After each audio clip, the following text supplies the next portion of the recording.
Good morning, good afternoon, and good evening, ladies and gentlemen. Welcome to another episode of Who Knows What Number of the AV Experience. I'm your host, Ryan. Jonathan will be joining us here shortly. He is just arriving home from some family activities, and I can't wait to find out how well he was effectively slaughtered by his daughter in Kids vs. Parents volleyball. So we will make sure that we will revisit that when he arrives. But today's podcast or today's stream is going to be about really just answering questions and recapping what has been going on in mine and Jonathan's AV and HiFi journeys. That's really about it. So I'll let you guys wait for some people to trickle in. If you guys have questions, please feel free to post them into chat. We do answer them in a first in, first out. So when we get around to them, when we have some time, we will get to the one that came in first, and then it'll be the first one to go out. So we get to try to get to them all. Sometimes it takes a little bit longer than other times, but we do get to them all, hopefully, eventually. Sometimes we miss them, but we do try and get to them. So what has taken place in my journey? Well, today, and for a lot of this week, I have been fighting with the control system, primarily Control 4. It has been a journey. Sometimes filled with hatred, sometimes filled with love and admiration, but for the most part, hatred.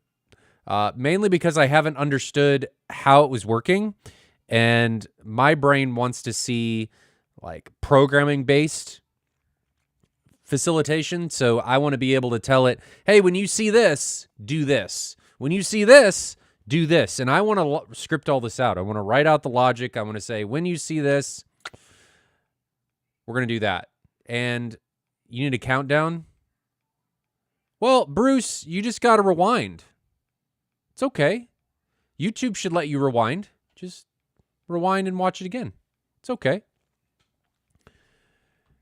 30 seconds in the grand scheme of things really isn't going to do a whole lot. So we just like to, maybe we need to turn it on 15 minutes early like I used to do with my streams when I was doing DCS and Combat Flight Sim. Maybe I need to turn it on for 15 minutes. Jonathan just joined us. Jonathan, welcome back from the slaughter. And it looks like I am you. So let me change that. How was the slaughter, my friend?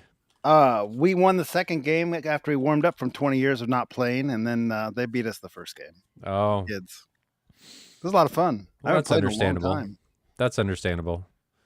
Played volleyball or done any type of sporting activity? Okay. Specifically. Like I don't know the any last kind of sporting competitive activity volleyball. I did. Is that a problem? I was just going through introductions. Bruce was berating me because we don't have an intro, and I thought, well, maybe I need to run an intro video, which I can very easily do. That'll run for like 10 minutes so that people can join. I used to do that with my Twitch streams so that people don't miss the start of the stream. Maybe we should do that. I probably should. It was a good idea. Bruce, thanks for putting us down. Why do you look like you're in color and I look like I'm in 1950s black and white? I mean, the camera quality is usually terrible, but the color is gone. Your lights aren't on. You think it's only that? I don't know. Probably. They're white. They're not red. I don't know. I don't either. Well, oh well. Try and change them. I'm switching them. While Jonathan works on that, Miguel asks a quick question. Motorized screens for an old NX7, new to me, make more brightness from the 1900 lumens. A good positive gain screen, there's not very many of them. My first go-to is always Stewart, but Stewart is on the more expensive side. Do you need acoustically transparent? I guess that's a big factor there. Did you change them yet, Jonathan? I did. I mean, I got the lights are green, but they still look white. They still look white. Yeah. Something's weird with the camera. I'm not going to blame your camera. Try and turn the camera off and then turn it back on. Okay. When in doubt, restart. Enabled. No, like turn the physical camera off. Isn't it a DSLR? No, this is like a Logitech 720. That's I thought you had a DSLR. I thought you were using one, and then I tried one for a while, and then the battery kept like it didn't work right, because it's an older one. You got to get a fancy. You got to get a new fancy one to make it work. Did you get the battery replacement that just feeds off wall power? Mm-mm. Oh, No, this is probably a 10-year-old camera that my wife had that was not bad when it was new, but it was more hassle than it was worth. It died in midstream type thing. Mike Stevens asked, "Does Jonathan drive a DeLorean because he's back in time in black and Isn't white?" that right? So I told everybody, Look at this. My wife just brought me down a plate of food. That's in color. Well, what? still kind of grayed out. Well, that's in color. Yeah. I don't know. Lots of questions coming in. But what I told chat was that we would start with our current journeys and what we've changed and done in hi-fi and home theater. Dang. And I said that I was in a love-hate relationship with Control 4 at the moment. It was mainly hate. I've been fighting with that all week, trying to get the automation and stuff to behave itself. Because unbeknownst to me, my theater is rather complicated. The home theater or the Mad VR Experience Center has a lot going on. I had no idea. Sarcasm. So I finally got a lot of that done. Got the lights. I think I got to customize all the lights still. But now we're just waiting on the final panels to come in from Officina. And I think we'll be done. Tell me more about that. The panels weren't there, or they have to make them? So the panels that were up by the projector, because remember I didn't have those. Oh, yeah. They weren't up there. So we had to figure out the final resting place for the projector. Oh, I see. And then we were waiting for those panels to be made. So that's what the deal was with that. So he's manufacturing those, and then he'll send them over, and then we'll be done, I think. I want to do a open house style thing the end of November. I want to say like the week before Thanksgiving. That sounds fun. Yeah, which I probably should ask my wife the date before I just go about saying, hey, we're going to do this date. What else have I done? Anything? What else have I broken? Haven't broken anything. Haven't done anything. My week has been, last couple weeks in AV have been kind of tame. What have you been up to? I cut out the templates for my subs that are going to go behind the chair, and then the date fell through where Doug and I were going to build the boxes, so they're not built yet. I've been sick with some sort of nasty thing that basically knocked me on my rear end for a couple weeks. I'm just kind of getting back to normal again. Yeah. However, I watched during that time of kind of illness a series called The Terror on Netflix. I highly recommend it. I really like it. What is that? I'm not into horror stuff, but it borders on that. It's suspenseful, kind of supernatural exploration of the Arctic. It's based on a true story, but they added some supernatural stuff to the story. Looking for the Arctic Passage so that Britain could sail to the east with less distance than the way they were doing it. But it's the 1840s, super period film, like excellent writing, excellent dialogue, slow burn, very intense. Like some of those episodes were like, oh, like you see stuff that's like, wow, oh man, it's good, really good. Like a 99% on Rotten Tomatoes type score for user score. It's good. Really? Mm-hmm. Now, if you're not into slow burn, it might not be for you because it is a slow burn, but it's very interesting. And some stuff I haven't seen before, as far as some of the camera photography and some of the way they implemented. How would I say it without giving it away? I don't think I will. Just watch it. If at episode 3 you aren't like, oh my gosh, then I'll be surprised. Okay. A lot of fun. So I have been told that my get together is going to be November 23rd. That's what I've been informed. November 23rd. This is open to anybody. So anybody that wants to participate is more than welcome to attend. Just send me a message either on YouTube. If you got my phone number, text me. I can host a couple people. Most of the time, you end up having to be like hostel style, sleeping on the floor, air mattresses or something, because sometimes we do have quite a few people, and I don't have a ton of bedrooms. But the 23rd is what it's looking like. I think is the week before Thanksgiving. That sounds really So, close to Thanksgiving. well, it's the week before, I think. Thanksgiving 2024. So is the 28th. Okay. So the weekend before. I'll make a posting on AVS forums. That'll be fun. Yeah. I think the theater will be totally done by then, and we can blow something up.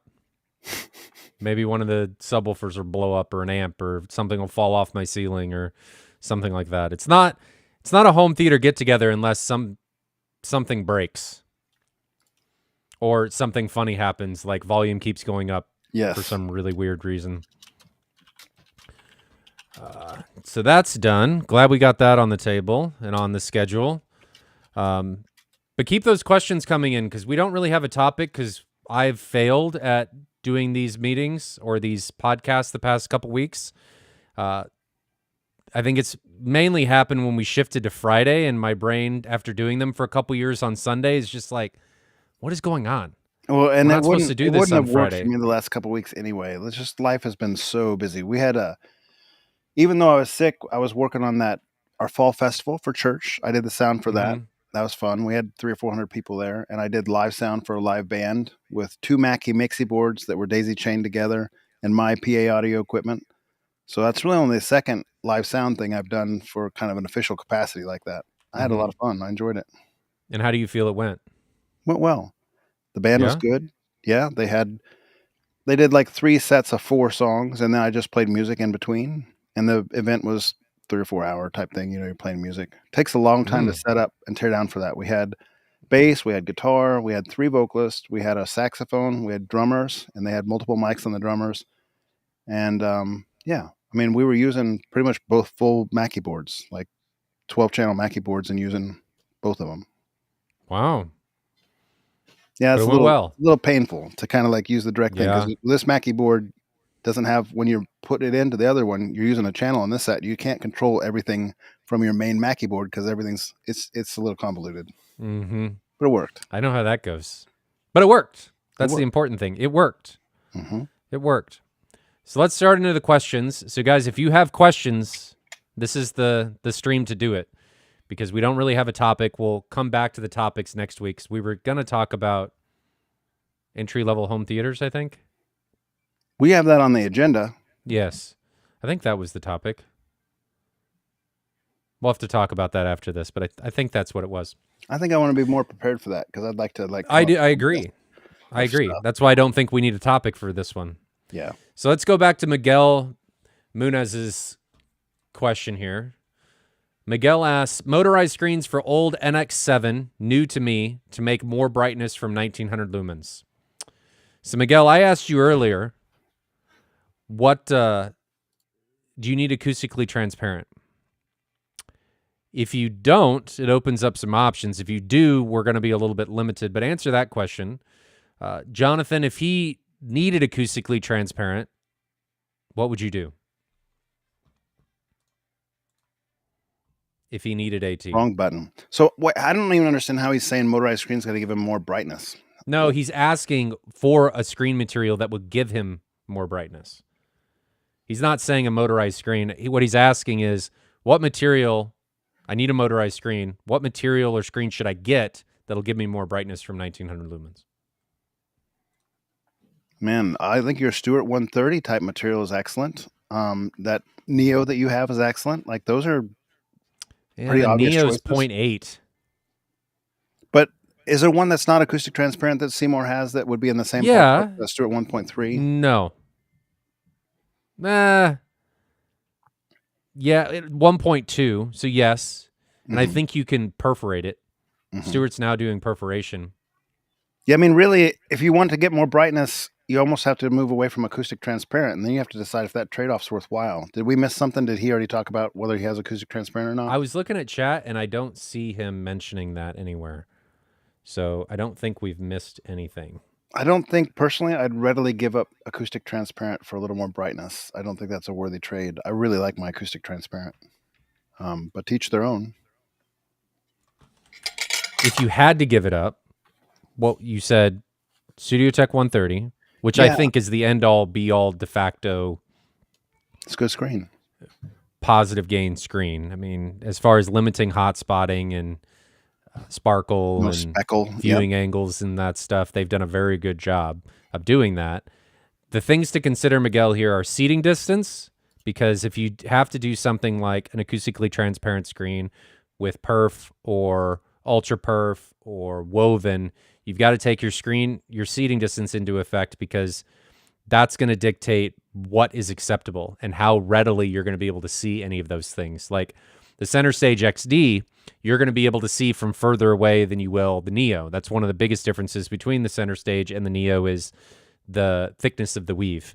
And then the different types of perforations, like Stewart's ultra perf and the normal perf. The ultra perf uses, I think, smaller holes, but there's more of them. So it looks more like a woven material than it does a perforated material. So you can sit closer without noticing it. So those are the things that you need to take into consideration. Oh, he says that acoustically transparent is not needed. So best options are, I don't remember what the one from Seymour's called. Do you? If he's got an old NX7 new to him, it may very well need a new bulb. By the time you get That is 1,000 true. hours on some of those JVCs, you might be, especially if you're fighting for brightness, it might be time to look at a new bulb. That is very true. So definitely look into getting a light meter and potentially measuring that, because just looking at it and looking at it subjectively, you may think you can get a pretty good idea. You need to measure it. Mm-hmm. So the screen material is Miguel, how many hours are on your light? Do you know? And do you know if the previous owner used it in low or medium or high mode? They might not have told you, but that so can. Seymour has the Glacier White PS, which is 1.1. Mm-hmm. So that, or you could do a Studio Tech 130, which is going to be more expensive. Seymour, Stewart screens are just more expensive, but it's going to be 1.3.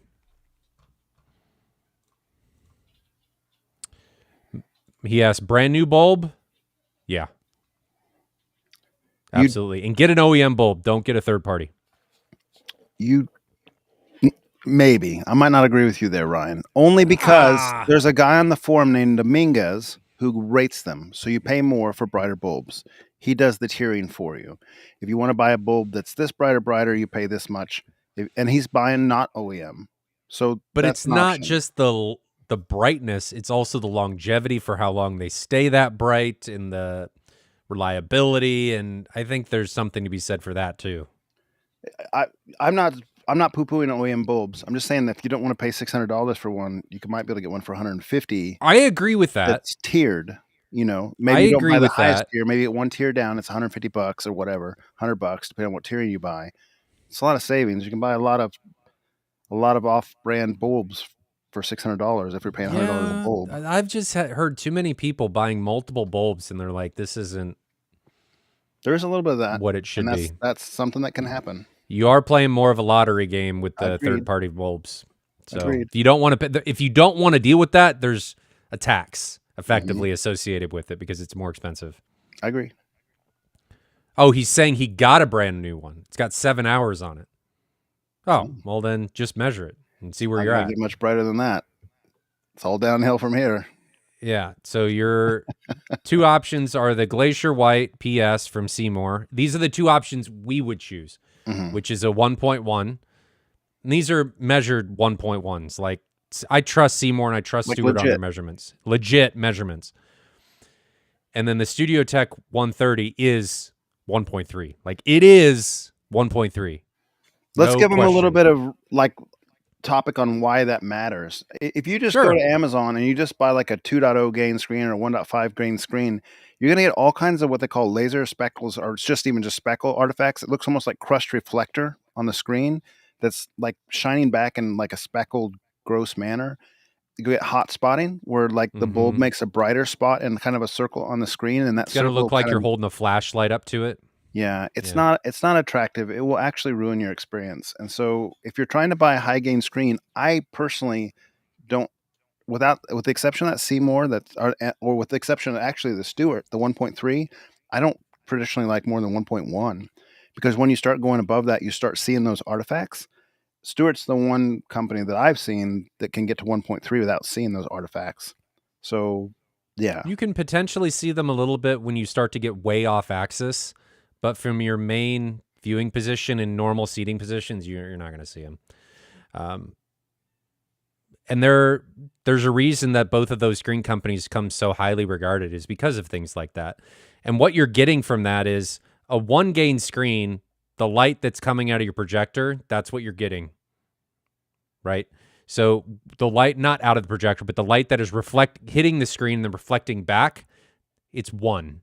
So if you get a negative gain screen, to convert things to nits as an example, if you had, let's say you're measuring the light coming out of the projector and you're measuring, I don't know, 100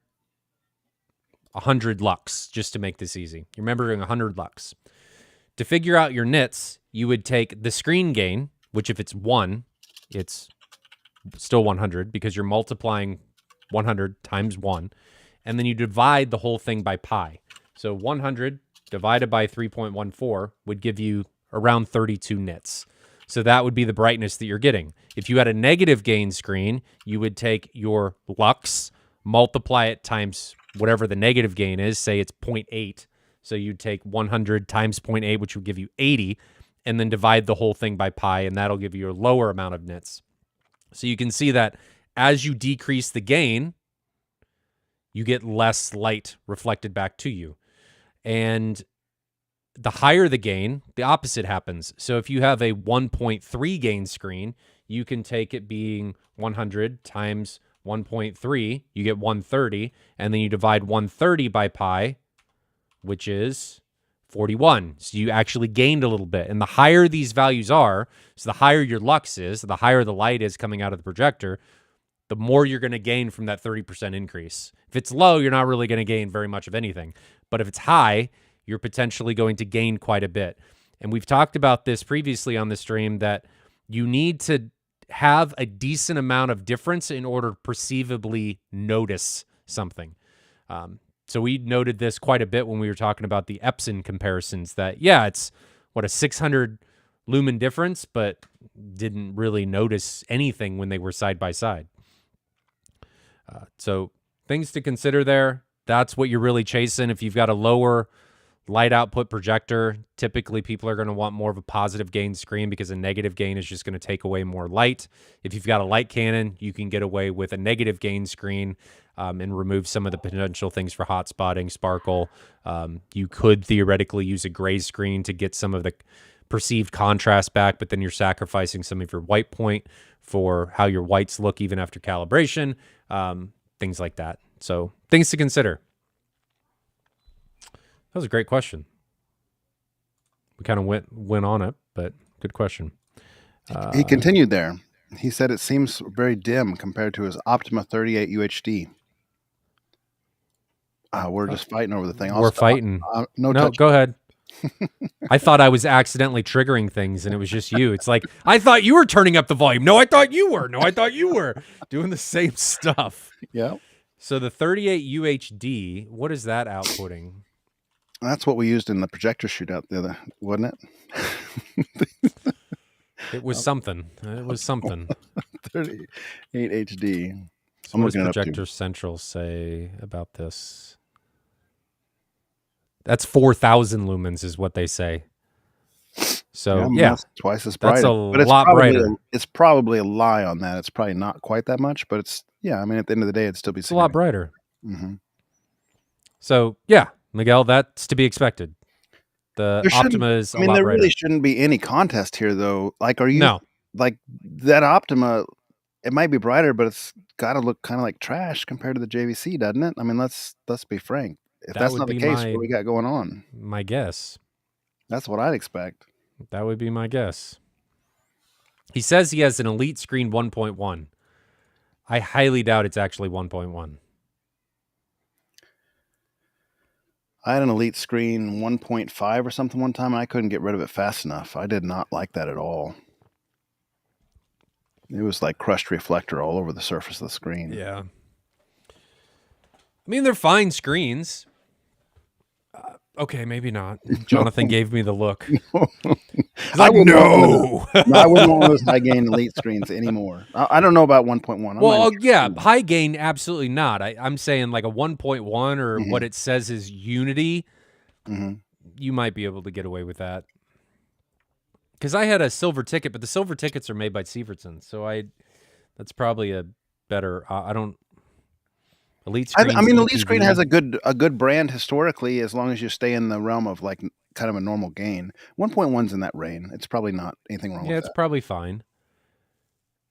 Miguel, you've got to wrap this question up. You've got to decide how much is the little bit of extra light or brightness worth to you, right? Because if I would encourage you to measure, there's formulas for this. Measure what that elite screen's gain actually is.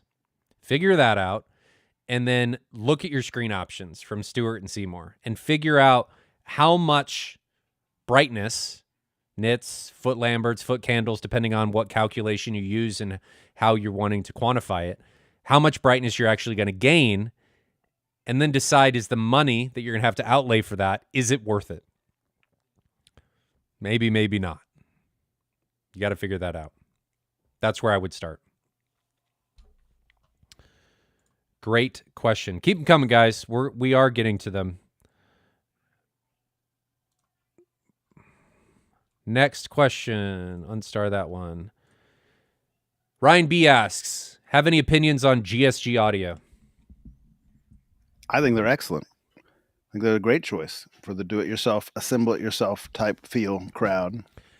I think there needs to be more emphasis on, I think the GSG platforms are great, but I think there needs to be more emphasis on the amplifiers that people are putting with them. They'll sell you any amplifier you want, speaker power down to Behringer.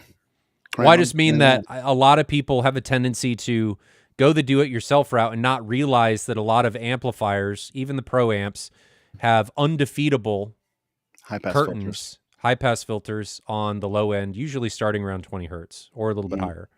So I think it's really important that people not skimp and research to death the cabinet, the driver, and then just think, oh, I'm going to get Joe Schmo amplifier off of eBay and it'll be fine. Do research on your amplifiers. Figure out what makes sense and what works and what is going to be used in your situation. The thing I love a lot about GSG Audio is it's run by a couple of really long-time enthusiasts in the community. Yep. And their instructions to assemble these things, like they're cutting them with CSC, and the instructions to assemble them are like perfect. I mean, you couldn't ask for better instructions. They give you the exact UPC even to buy, like from the Home Depot shelf.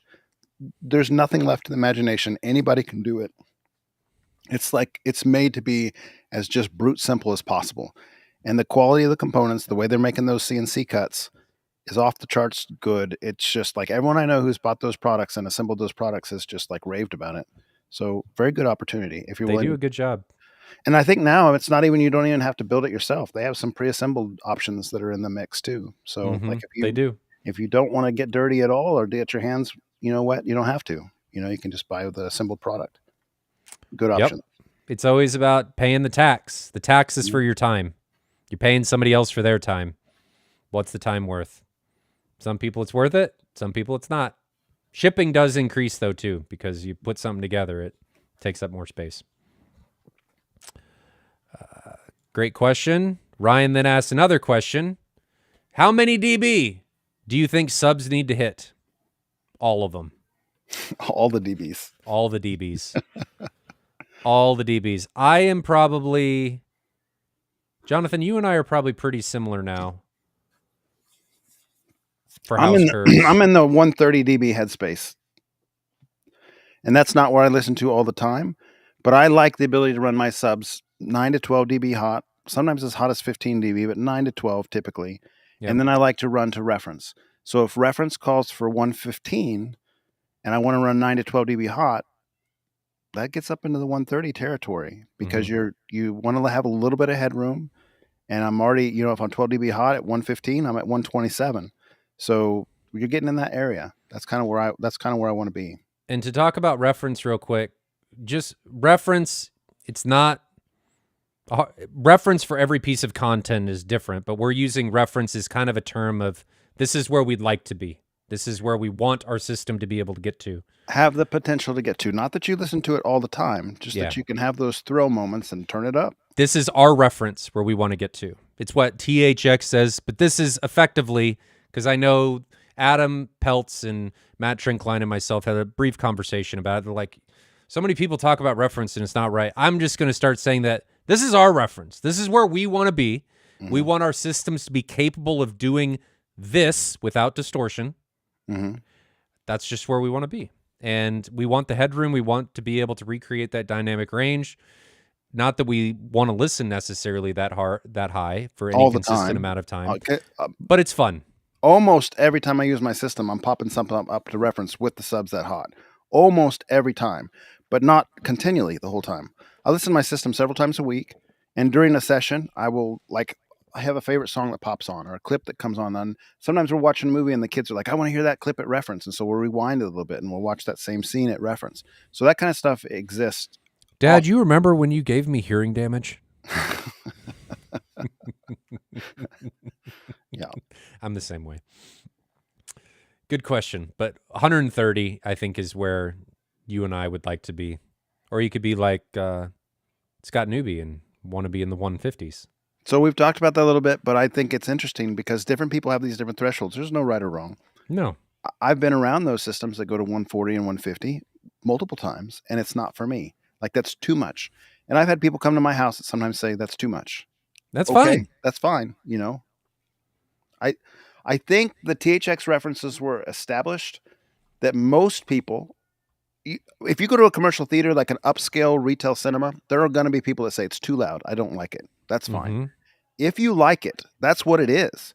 Like if you go to a Dolby Cinema and it's mixed right, or IMAX and it's mixed right, that's what reference is. So if you like those volumes, even if it's just on occasion, that's what reference is. Now, we like our subs run a little hotter than the movie theater, which is what we're talking about. Like Well, that if it's mixed 9 to right 12 and it's dB. being reproduced correctly in the commercial theater, that Yes.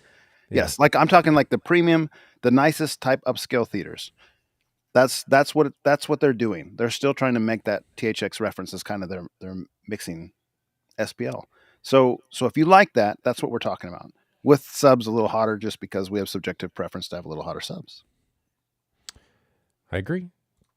So let's go back to Miguel. He says, everything seems so dull compared to my Optima 38 UHD. Well, you don't have the pop anymore. You traded. We read this one. This is the one that was 4,000 lumens. Yes. But it was a different question because he said it seemed...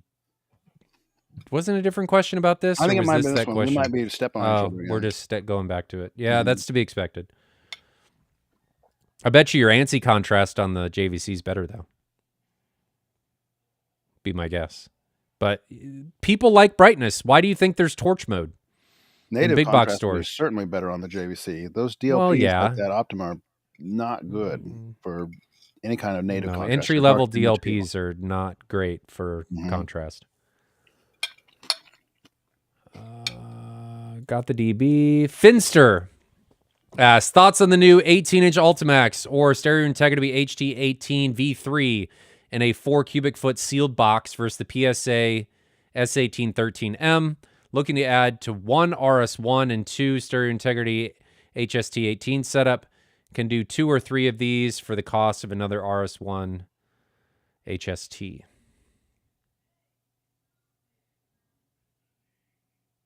I mean, I think it's fine. Didn't you get some of those drivers? I did, and I haven't had a chance to build the box yet to test them out on the new Ultimax 2s. Here's my take on it, guys. If you don't run your subwoofers into distortion, you keep them in a linear place where you can go to database and kind of learn more about this, but if you're running your sub at 80% and you have a quality driver, let's say you have $1,000 driver and a $300 driver, but you don't run either of them over 80% of what their capability is, good luck telling the difference. That's been my experience. Now, if you take them up to 100% capability or you take them to 110%, you're going to hear the difference. But the distortion really starts like exponentially going up as they start hitting their limits, their excursion limits, their power handling limits, their thermal limits, all those kind of things. If you keep them out of that edge, good luck. Now, if you're talking real cheap subwoofer drivers with poor motor structures, low excursion, like just kind of junk drivers, Radio Shack type drivers, you're going to hear a difference there because they're just not good quality drivers. But you get something from like Parts Express, like the Ultimax series or SI18 that you're talking about. Those are good enough drivers that if you play them to like 80%, you're not going to hear a difference. And we've done many blind tests to prove that out in the Kansas City group. I'll give you a very specific example. And I've talked about this before on one of these live streams. It might have been back when we were with Youthman, but the best 18-inch driver that was ever released at the time was called the TC Ultra, TC Sounds Ultra 5400 LMS. And it was $1,000 driver. Like the breakdown of the driver was that it had a super powerful motor, like it was nice excursion, very linear driver, extremely well handling driver, well performing driver. Database said it was basically one of the best 18s, if not the best 18 that was ever created. It's $1,000. My friend bought 2 of those. I bought a pile of these Ultimax UM1822s, and they were like $300 drivers. We bought the boxes from the same places, so he had the exact same boxes I did. He brought his 2 LMS 5400s over to my house, and we compared them with a Crown 5,000 watt amp. So the same amplifier, the same boxes, different drivers. At the end of that comparison, my friend said, "Why did I spend $1,000 on these drivers? I can't even tell the difference between yours and mine." And that was true for both of us. Now, there was a difference. When we took them to the absolute max of what the 5,000 watt amp would do, and they were both getting 2,500 watts, the LMS 5400 had an extra dB or dB and a half that it would stay clean. Like when we were measuring it with the SPL meter, the Omni mic, and so forth, doing compression sweeps, it would stay cleaner about a dB or a dB and a half longer than the UM1822. Like the UM1822 would give up a little bit sooner. But you're talking $1,000 for 1.5 dB, 1 dB. Like neither one of us thought that was worthwhile. And until that point, we couldn't tell the difference in sound. And we got them side by side. We're trying to listen to the difference. I expected to be a difference. He expected to be a difference. This was pretty early on, like 2014 timeframe for me.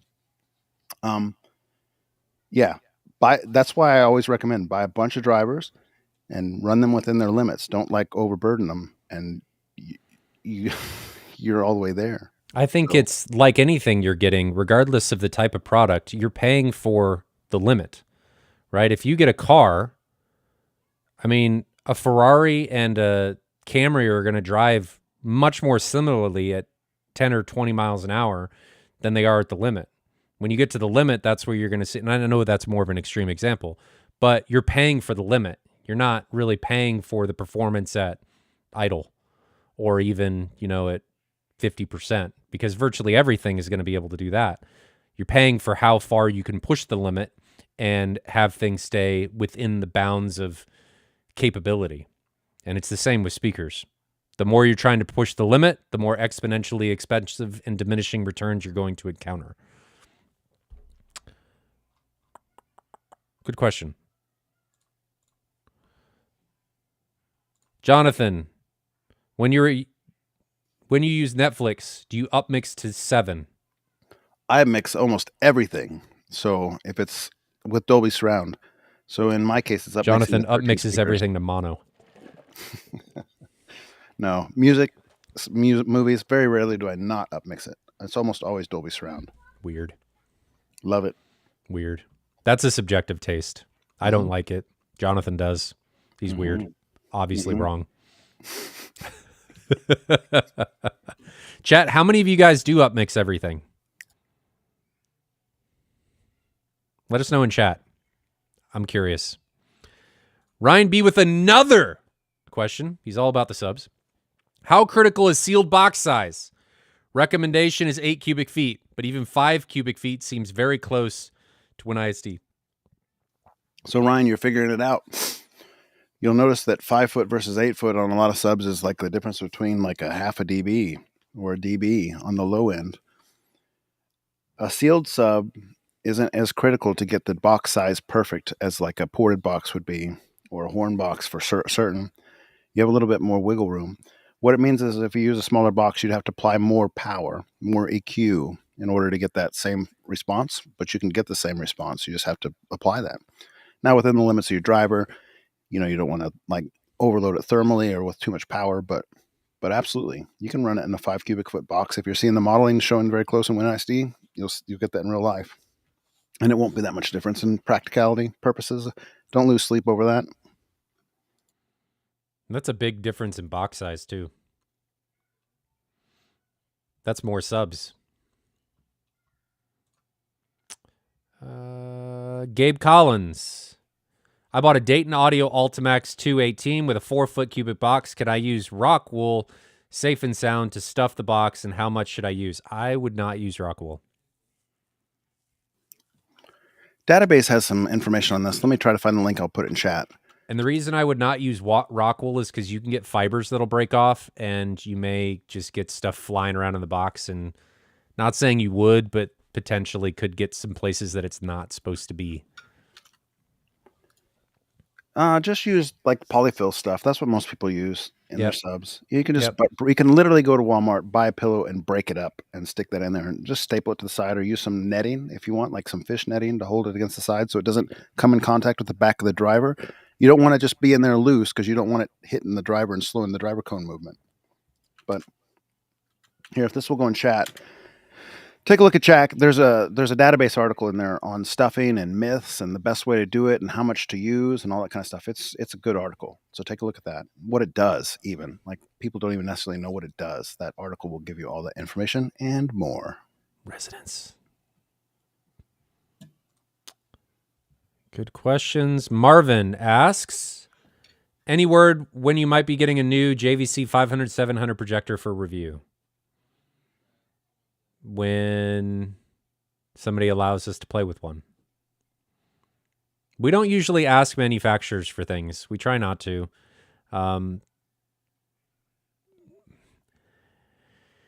I mean, the JVC 500 and 700, I'm going to assume, are just going to be incremental steps up from their previous generations, from what I understand.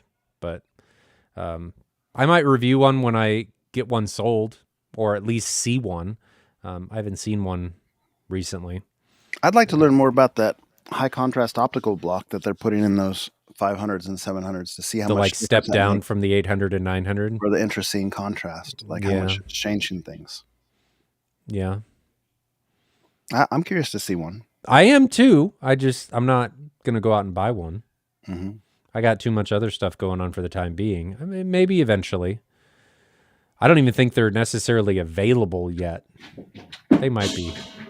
They might just be starting to come out. But Marvin, nothing on the foreseeable immediate future.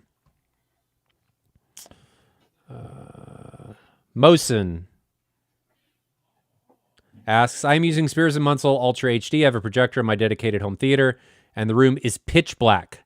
I have to keep changing brightness for different movies. It's frustrating. Why do you have to keep changing brightness? Is that just a subjective change? Do you subjectively like one movie better at a certain brightness level than another? Jonathan, do you do that? I don't know No, that but if he either. has an older projector that has poor HDR handling, I can see that being part of the equation. Yes. Like my or how old- even the previous generation JVCs, the NZs, not the newest ones with the wide and normal Mhm. HDRs. Yeah, I could see that. So like my 5040 UB would be a specimen that would require some monkeying around every time you'd watch an HDR movie. But it shouldn't be doing that with SD, like SDR, I should say. Well, he doesn't specify.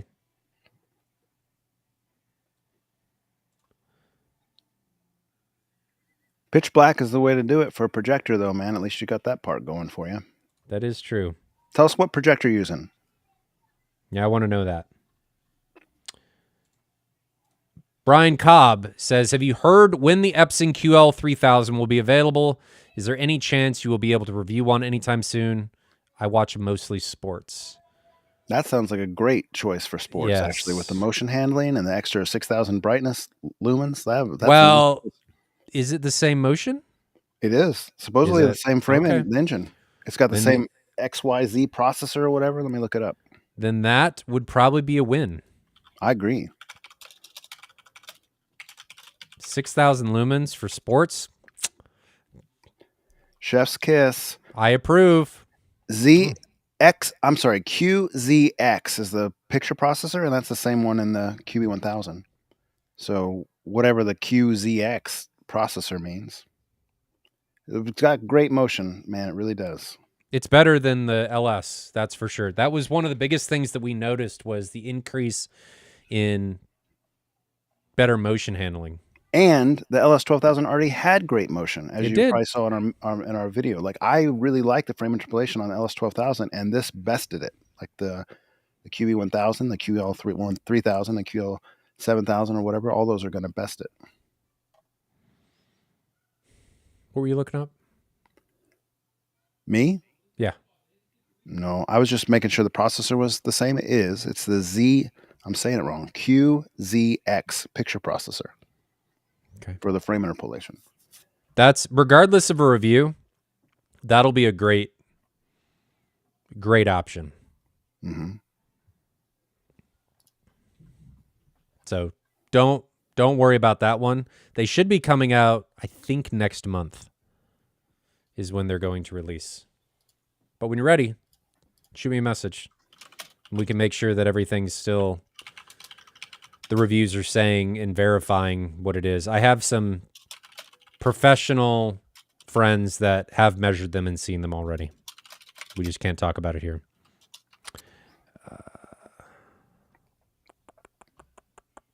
Jonathan Gonzalez. To play Dolby Vision content, does the TV, AVR, and Blu-ray player have to be Dolby Vision capable? Yes to all. It's got to be able to pass the Dolby Vision. If the AVR isn't Dolby Vision, if you have an older one, can it pass it? I actually don't know the answer to that. I better be careful. Your player does, and your TV, your display does. The AVR, can it pass it? If it's truly doing pass-through, it should be fine. But I'm finding that more and more devices are not truly doing pass-through. Like today, work example. This was something that really frustrated me today. So this is about Envy. Envy analyzes black bars to determine what the actual content's aspect ratio is. Because all content, or most content, I can't say all because there's always outliers, comes in a 16:9 container, right? The movie itself with the black bars and everything is 16:9. It's like a dance move. I think you Is just 16:9. color, that bright yellow shirt, and I got no color on my side. Just like, look at me. Is 16:9. Well, for whatever reason, in this particular example, when the Kaleidoscape menu came up, and we had the Kaleidoscape outputting at 240 because they were using a CinemaScope screen, and Envy should have been using nonlinear stretch to enlarge, well, not even really that. It wasn't really having to do much of anything because it should have just been filling the native aspect ratio of the screen and where Envy had defined the screen to be using screen boundaries. Well, for whatever reason, Envy was detecting the signal as 177 or some derivative of close to 177. And we couldn't figure out why. Like, we had no idea what was going on.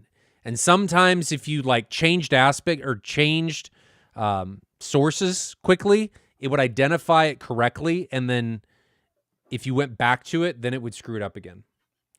And after talking to our head engineer for a while and us analyzing the black bars and what was actually going on, we determined that Envy was seeing some type of noise in the black bar that it was identifying as part of the content. So it was thinking that the black bar was actually part of the movie image and that it was something to do with the content that you would probably want to see and therefore wasn't cutting it off and pushing it off the top and bottom of the screen. And we couldn't figure out why that was happening.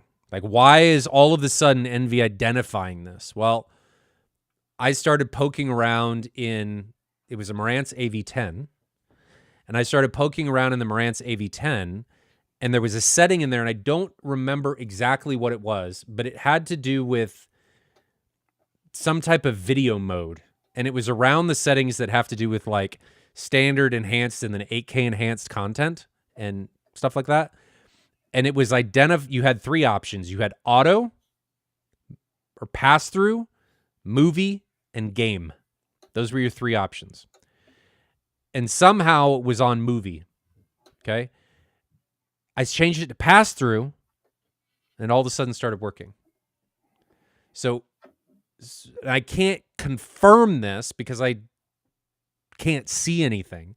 But from what we can tell, the AVR was doing something to the video content, creating some type of noise that Envy was identifying, and then it was causing it to misinterpret the content and put it into the wrong container.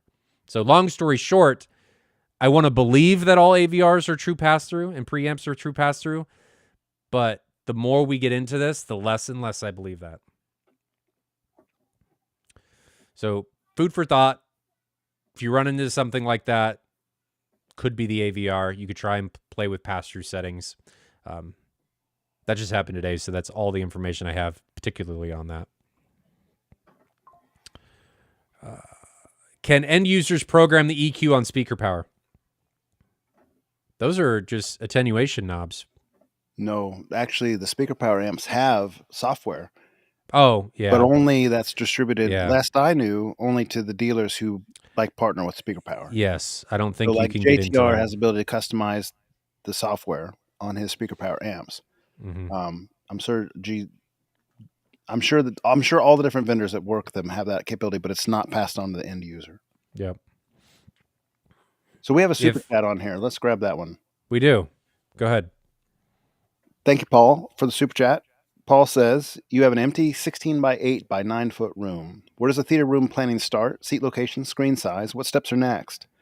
Is there an order that we recommend? Oh, boy. That is a big question. That's a nice question. It is a good question. It's well thought out. I like the question. It's just there's a lot of pieces to that question. Mm-hmm. Where would I start? Determine how many seats you want. That's a big piece of it. You want one row or two? Well, I would start with trying to determine what the room can actually support. Mm-hmm. Like, what are the shortcomings of the room? What am I going to have to overcome of the room shape, the height? What limitations am I going to have in play as a result of the room? You have windows, HVAC drop downs. Do you have stair steps in there? Do you have to orient a certain way? Because all of that stuff is then going to dictate where things are going to be, how many seats am I going to be able to have, what type of acoustic passive treatments am I going to need, wife approval factor. Honestly, that may seem kind of funny, but what am I going to have to do aesthetically with this room to meet approval for anybody else, myself and anybody else that's in the house, or any type of aesthetic that I'm trying to get? I think the important thing in this is you need to identify and figure out the room first before you even think about any type of equipment. The equipment, and I've made a short video about this in the past, the equipment should be used to fix problems that you run into in the room. It should be there to alleviate shortcomings and do the best that it can with those shortcomings. And not all equipment's going to be able to do that. Even really good equipment may not work in every room. So you got to figure out the room first and figure out what problems you may run into with said room, what you need to do to address those problems, where the door is going to be, what the door is going to be made of, where the speaker potential locations can be given the room layout, all that kind of stuff. And then you start thinking about potential equipment. See, I think this is a kind of interesting question because it's a different format than what a lot of us did that have kind of grown up in this hobby space. Like, he's saying here, I'm gonna read it in the lines a little bit, Paul. But you're saying here, I have an empty room. How do I get started from square one? And you're trying to do the planning and so forth up front. For me, it was more of an organic thing. Like, I'm in college. I want a projector. I see that they're cool. I want to buy a projector. I buy one on the eBay. I don't have any kind of home theater room really to speak of. Like it's a basement. I throw the projector up on the wall. I play with screens. I just kind of like organically work my way through it. So it was never really like my orientation into the hobby was just like tinkering and playing and like learning different pieces of equipment along the way versus saying, here's my green space. What's the best way to like make this work? It's totally different. But do you think that would have changed if you would have had resources available to be able to do that? Probably so. Yeah. I mean, also, one of the things that you kind of learn in that organic path of doing this is 20 years on the forums and reading tons and tons and tons of stuff along the way and getting all those ideas kind of cemented in your head where you want to be Mm-hmm. versus coming in green grass and saying, I don't really know much about this. Advise me on what to do. I I kind of enjoy. I understand where you're coming from, Paul. If that's where you're at, you're like, hey, I just want to build a room. Give me some advice on what to do. I kind of enjoyed the journey myself. I mean, like all the tinkering around all these years with all the different products and just kind of learning my way through it. I would say in your situation, you're gonna if let's say you know nothing about this hobby and you know you want to have a projected screen, a projection. What size do you want? I don't even know how you would answer that until you put a projector in your room and you try it. Because that's the way I figured out my screen sizes, what I felt comfortable with. I know that there's a max size of what I'm comfortable with. And that's by like putting it on the wall and testing it. So like how do you advise someone like that without tinkering? I mean, I guess you can go with like a standardized, distance to size recommendation, like a I spec mean, size. you could cheat it by using a TV and sitting closer and just measuring the viewing angle, Hmm. and then extrapolate that out by sitting further back and get the same viewing angle. Kind of, kind of. I mean, I'm trying to help him. I mean, Hmm. I Yeah. I I think it's a trade-off, right? Because the pathway that Jonathan and I took were we ran into a lot of roadblocks. Hmm. We ran into a lot of headaches, but those perpetual failures, and there were a lot of them, at Hmm. least on my side. Hmm. Jonathan could have just been green No, I grass mean the I whole had way. some too. Created learning opportunities, right? And they spurred innovation. They forced us to learn these things. Now, Hmm. not everybody wants to go down that pathway of perpetual misery. Okay. Some people just want to have fun and not worry about banging their head into the desk constantly of like, I shouldn't have bought this. I'm just spending more money. And you look back and I'm like, I enjoyed the journey, but would I have, if I had somebody to watch and learn from and say, hey, should I do this or this? Would I have gone about it differently? Probably. Because I probably would have I would have started on more steps up, and then I may be further ahead than I am now, right? Hmm. Given the same amount of time. So I guess it just depends on how you look at it. I would make your way over, Paul. You said what steps are next? I would make your way over to AVS Forum and kind of look at the dedicated home theater threads and the general purpose home theater threads. Just look at pictures and get an idea of what kind of appeals to you as you're looking through there. Like, hey, this looks like a cool room. I might like to mimic something like this. There's a bar in the back.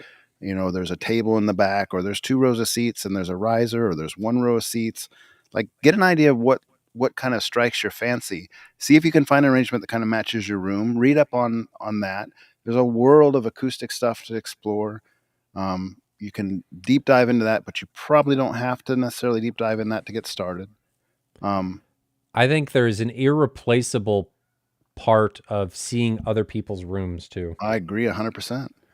Like if you can, there's area home theater meet threads, and if you look up your city in that part of the forum, you'll find people that meet together regularly, like once a month, every few weeks, and you can go join one of those sessions and get your feet wet that way.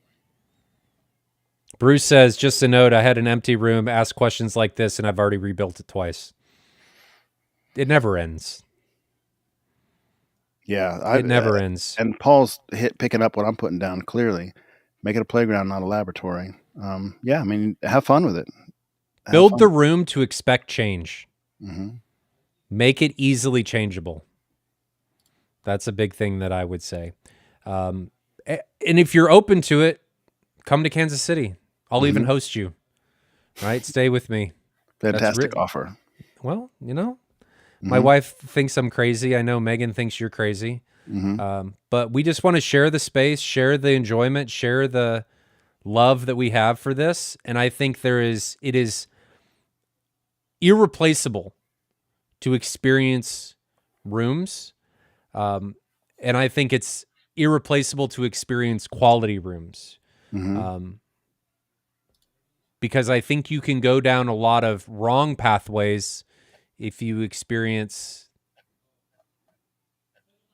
things a certain way. Trying to say that politically.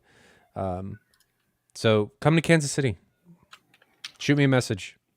I am putting in the chat the area home theaters meet thread that I talked about, where you can find area home theater meets in your city, in your state, and just poke in there, introduce yourself, say, hey, I'd like to join in on the movie night this month or whatever, and do it.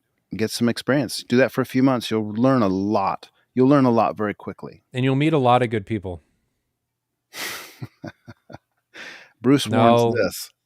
Yeah, but Bruce, Jonathan and I are bigger than most people, so we're not very. If I'm trying to look at the positives here, or I don't know. If you are in the Kansas City area, look us up. We both enjoy entertaining people do. for this hobby space, and so Yeah. I'm happy to do the same thing. Recently, there was someone that came through and went to. He was in here for his reserve training, like his military training in the reserves, and he went to Ryan's house one night, and the next night he came over to mine. So we can do that kind of stuff. We're happy to do it. It's worth it. Great question, though, Paul.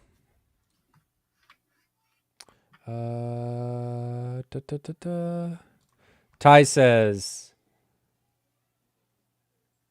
somewhat related question. How do you convince your wife to go from one fridge in the game room to 2 fridges in opposing corners? Asking for a friend. By fridges. Fridge. This is like I don't. So, Jonathan, this reminds me of me seeing your room for the first time and then thinking, man, my subwoofers don't do that. Mm-hmm. And then ordering 2 JTR 4000 captivators Mm-hmm. and not telling my wife. Mm-hmm. And her coming home and them just being in the living room. And they I've are been refrigerators. fortunate in this regard. I haven't had to really deal with that because my wife and I kind of came to understanding like the basement's mine and I can do what I want with it, and she can do what she wants with the living room or the kitchen type But thing. that was the living room. Mm-hmm. So I was walking on glass Mm-hmm. of my own doing. Now, I mean, I have the basement and no, she gives me the freedom. She can have the rest. And she got mad at me when the Black Swans were in the living room because I told her they were the same size as the F200s, and they were not. I think does your wife really care? Or is it more about the expenditure? Mm-hmm. Well, refrigerator-sized subwoofers in the living room, I can understand the agitation there. I think my wife would. But be he said in the agitated. game room. He didn't say in the living room. I mean, the game room, I wouldn't think that's a problem. If you got room, you could build them into the walls like I did with my home theater, the previous one. Mm-hmm. That saved a lot of space because that theater was not going to work with them in the room. I don't know why I thought it was going to. It was not. It was not in any way, shape, or form. Mm-hmm. I like how we're using code words. One of the comments here from Master Lesson: second refrigerator was an issue here too. She still brings it up here and there.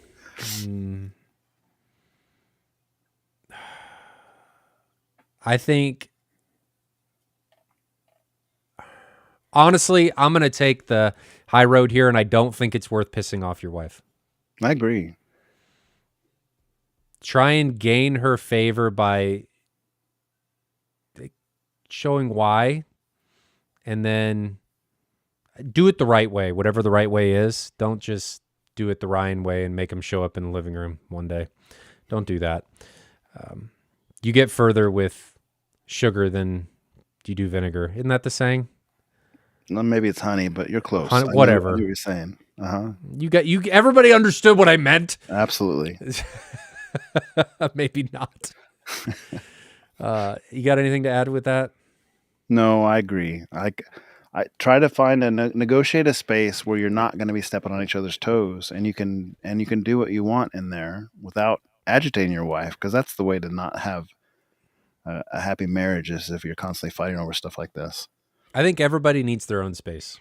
Mm-hmm. Regardless of how intertwined you are, I think everybody needs their own space to be them and to do with what they want, to express themselves how they want. And if that means you've got multiple refrigerators because you want to put different things in each one, then that's what you want to do. Okay. I think part of that might be you might have to let go of something. If you say, "Hey, I want to kind of have control of the game room," then you give up something that she want, that maybe even that you want. Maybe you're willing to make that trade, and just talk it out. Yep. Yep. Marriage Asking for a counselors. friend. We got to change our topic today. Ryan B on a roll with the questions here. Tiki time, I'll come back because I just missed yours. How much bracing do seal boxes need? I see so much bracing online that takes up lots of volume, but can't find anything that actually says what is required. Not as much as you might see sometimes used online. Does the panel resonate when the sub is playing? If it doesn't, then you're probably okay. And if it does, add more bracing. There's nothing wrong with extra bracing. You're going to have a more solid box. It's going to have no resonance, that kind of stuff. But some of them are overbuilt, to be sure. Just take the 50 approach and go all the bracing. All the bracing. All the bracing. Tiki time says, what do your knowledge of whole house AV distribution systems, matrix 4x4 systems, individual room audio, can Kscape run through matrix systems? Yeah. Depends on how you set it up, but absolutely. On that last question for Ryan, and then you can finish this question. Mm-hmm. This is a DATS V3. They're about $100 on Parts Express, and that will tell you if you have resonance in your chassis or in your case, your subwoofer box, your speaker box. You'll see it show up on that report. So, easy way to determine if you need more bracing objectively. Okay, sorry, I didn't mean to cut off your. You're good. So, AV distribution. There's absolutely ways to do this. There's systems and appliances that will make this work. So Matrix 4x4 systems, 8x8 systems, 4x2 systems. I mean, there's tons of different ways to do this. You could do it over Ethernet, over fiber, over HDMI. There's all different kinds of ways. Some are better than others. Some are more compression or lossless. It just depends on what you're trying to do. If you're trying to do this, Tiki, I would encourage you to reach out to me because I know this world can get pretty convoluted and overwhelming. Not a lot of people go down this pathway, so happy to help in that regard. It's pretty dependent on what you're trying to do and how big of a system you're trying to make. I have AV distribution here, though it's only in the theater. It can get pretty complicated, but it's super rewarding when it works, and it's super cool. I had many head desk moments. That's why Jonathan's laughing, because it was... But I'm here to take that and learn from that and make sure that you guys don't have to run into that on your own. So here, I'm going to go back a question. Originally, we had this question. We asked Mosin to elaborate. You remember this question? Mm-hmm. He has elaborated, so I'm going to put his new response up there. This is the projector he uses. WeMax A300. I do not know that projector. I'm going to look it up. What is that?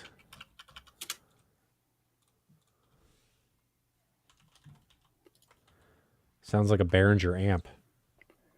WeMax A300, Vivid Storm S Pro Electric Tension Floor Screen. That's the... Okay. I got it. It's Vivid Storm. It's a projector.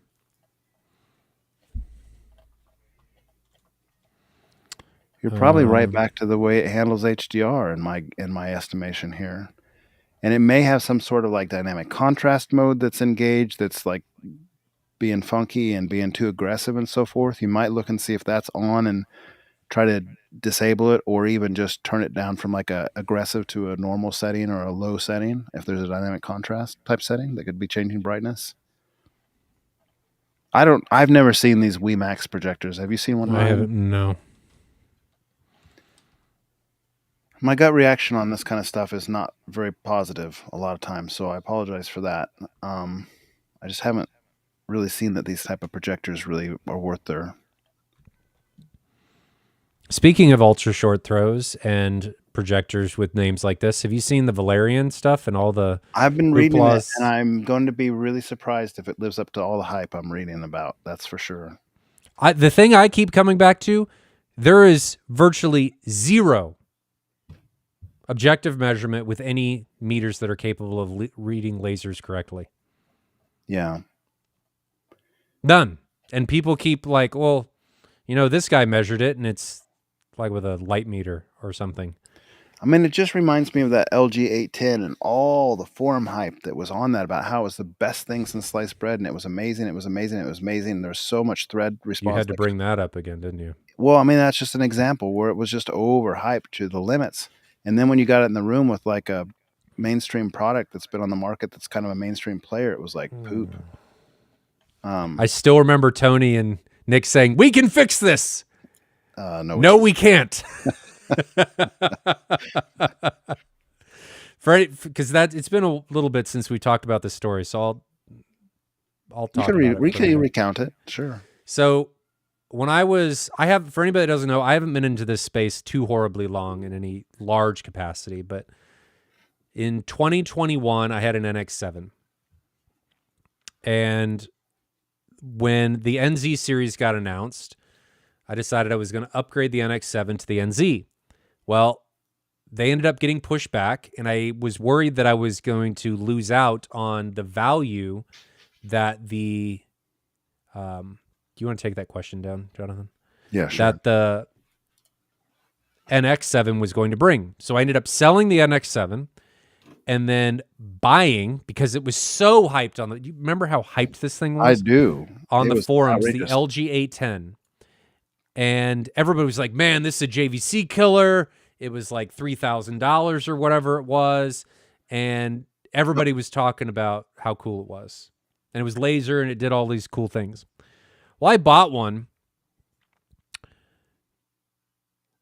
And you'd had some time. There was like some dead span between when you'd had your NX7 and when you got the LG 810. There was a few months in there, I think, where you didn't have a projector for a while. So it was kind of palatable to get one back in your hands again. And reading all those rave reviews about the LG 810. They lied. They lied. It was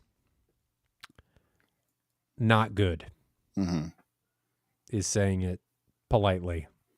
It was poo. Poo. It had gradations. It had multiple things wrong with it. It had gradations in two directions. So you could fix one, you made the other one worse. Color uniformity issues is what he's talking about. By another it name. Was uncorrectable. It had red laser sparkle. Oh, the red laser sparkle was really dynamic bad. Contrast on it was like crunchy. One of our friends described it as crunchy. And that was a good term. It was way too stark. Something was wrong. Like you watched Lord of the Rings and the contrast was crunchy is the only way to describe it. Like it wasn't, there was something very wrong with it. In regards, and we brought in, like you're never 100% sure when you bring up the projector side by side, you're 100% sure. We brought over one of the Epson, what do we have, a 50? I think a 50-50 came over. 50, something like that. 50-50, I think. Nelson brought his over.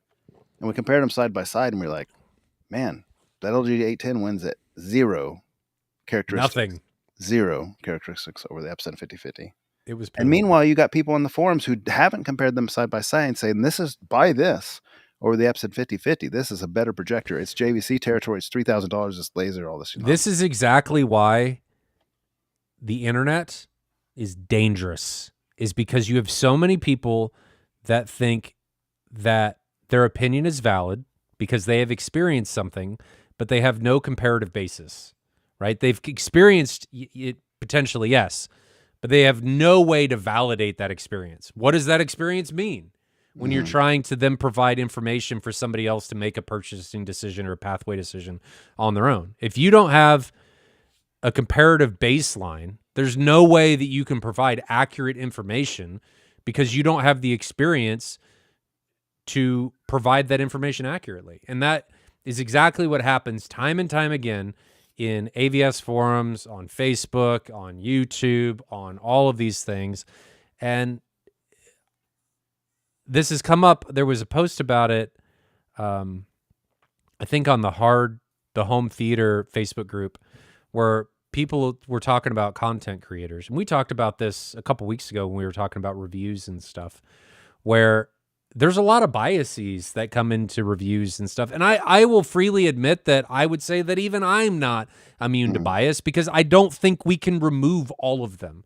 We are subconsciously biasing everything in our lives, regardless of what it is. There's no way around it. But I think people need to find ways to minimize those subconscious subjective biases as much as they possibly can. And there's a lot of content out there that does not do that. So just take everything that you read and take in with a grain of salt, and make sure you research it and compare it to something else and validate. I'll get off my soapbox. White Glove review. First time watching the show in my home theater versus my phone. I don't know that I've ever watched a live stream in my home theater, regardless of the content. I don't really do YouTube in there. Do you? Oh, yeah. You do. I do a lot of YouTube in my home theater. But most of the time I'm on my phone for podcasts like this. Yeah. If I'm watching others. If I'm not doing movies or TV shows or sports, I'm doing 2-channel music, which there's actually a question coming up about that. But White Glove Review asks, curious if there is a big difference between a 134-inch spandex DIY screen versus screens from well-known manufacturers. There is going to be a big difference there, in my opinion. Because the spandex screens are super low gain. A lot of times in real practice, like real measurements, they're like 0.65 and so forth. Yeah. That's a big difference between It like is. 0.85 on something like a Seymour XD. That's 20% brightness difference right out of the gate. Yeah. But if you could overcome that brightness, do you think there's a big If you had enough brightness, it's fine, I'm sure. Yeah. And then there's tricks you can do as far as like making it look better. I mean, some people layer spandex in different colors, like the front might be mole and the back might be a black spandex. That type of thing is something that I read about. People like that. Mm-hmm. So I would say yes and no with what Jonathan just said. We've talked about this before, that a lot of times, I mean, if you're just looking for something to project an image on, you can get a great image off of a white wall. On white spandex or a gray spandex or something, that's going to look fine, but you just don't, it's a very low gain factor compared to most screen material. So just keep that in your head. Good question. Simon Naqueen asks, hey guy, I'm yelling because he's in all caps. Can y'all help me out? Why people want to go back old school with 2-channel listening when we have all these speakers and subs to listen to, like 7.2 or whatever speakers? Yeah, Simon. It's my brother. 2-channel all the way. I wrote that. I was actually posing as Simon. I wrote that from my other PC. I think it depends on who you are. I have always loved 2-channel. I don't think I'm a 2-channel snob. It's just I like 2-channel music. I like to listen to things as they were intended. Not that you're wrong for not listening to them the way they were intended. I don't really care. It's just how I enjoy listening to music. I enjoy 2-channel. And I have actually found a few tracks lately that sound like they're multi-channel in 2-channel. And it is mind-blowing how wide and how weird it sounds 2 speakers that the sound is coming from behind you. It's trippy. But these couple songs and stuff that I've listened to recently do it very, very well. I think a big reason a lot of people move away from 2-channel is because a lot of 2-channel tracks suck. I think Apple Music has put in there's a bit rate restriction on Apple Music Spatial. And I think it's forcing things to potentially be, I know you can get around it. Like not everything that is FLAC is high quality. You could re-encode into FLAC and it'd be garbage. Like you could re-encode into a higher bit rate and it could be garbage. But I think that helps. That's just a hypothesis. You probably think I'm crazy for only using 2 speakers out of the quintillion that I have in the Mad VR Experience Center. Yeah. You're just wrong, Jonathan. There's very rarely that I will go back to 2-channel on purpose. On Like purpose. like if my receiver reset from a lightning storm or something, I might find myself in 2-channel. Ah, crap! It's in 2-channel. Otherwise, I'm not there. Why does this sound so bad? I do agree that there are some. I mean, you've sent me some, and I've seen some of us at your house where there's 2-channel that's using kind of modern technology or binaural audio type technology that makes it sound like it's coming from more than just the front 2 speakers. For sure, Phasing, baby. it's pretty cool. It's amazing. But then I want you to think about this, Ryan. You're like, oh, awesome! I found 3 songs that do what every song does if you're listening to Dolby Atmos audio. So there's that.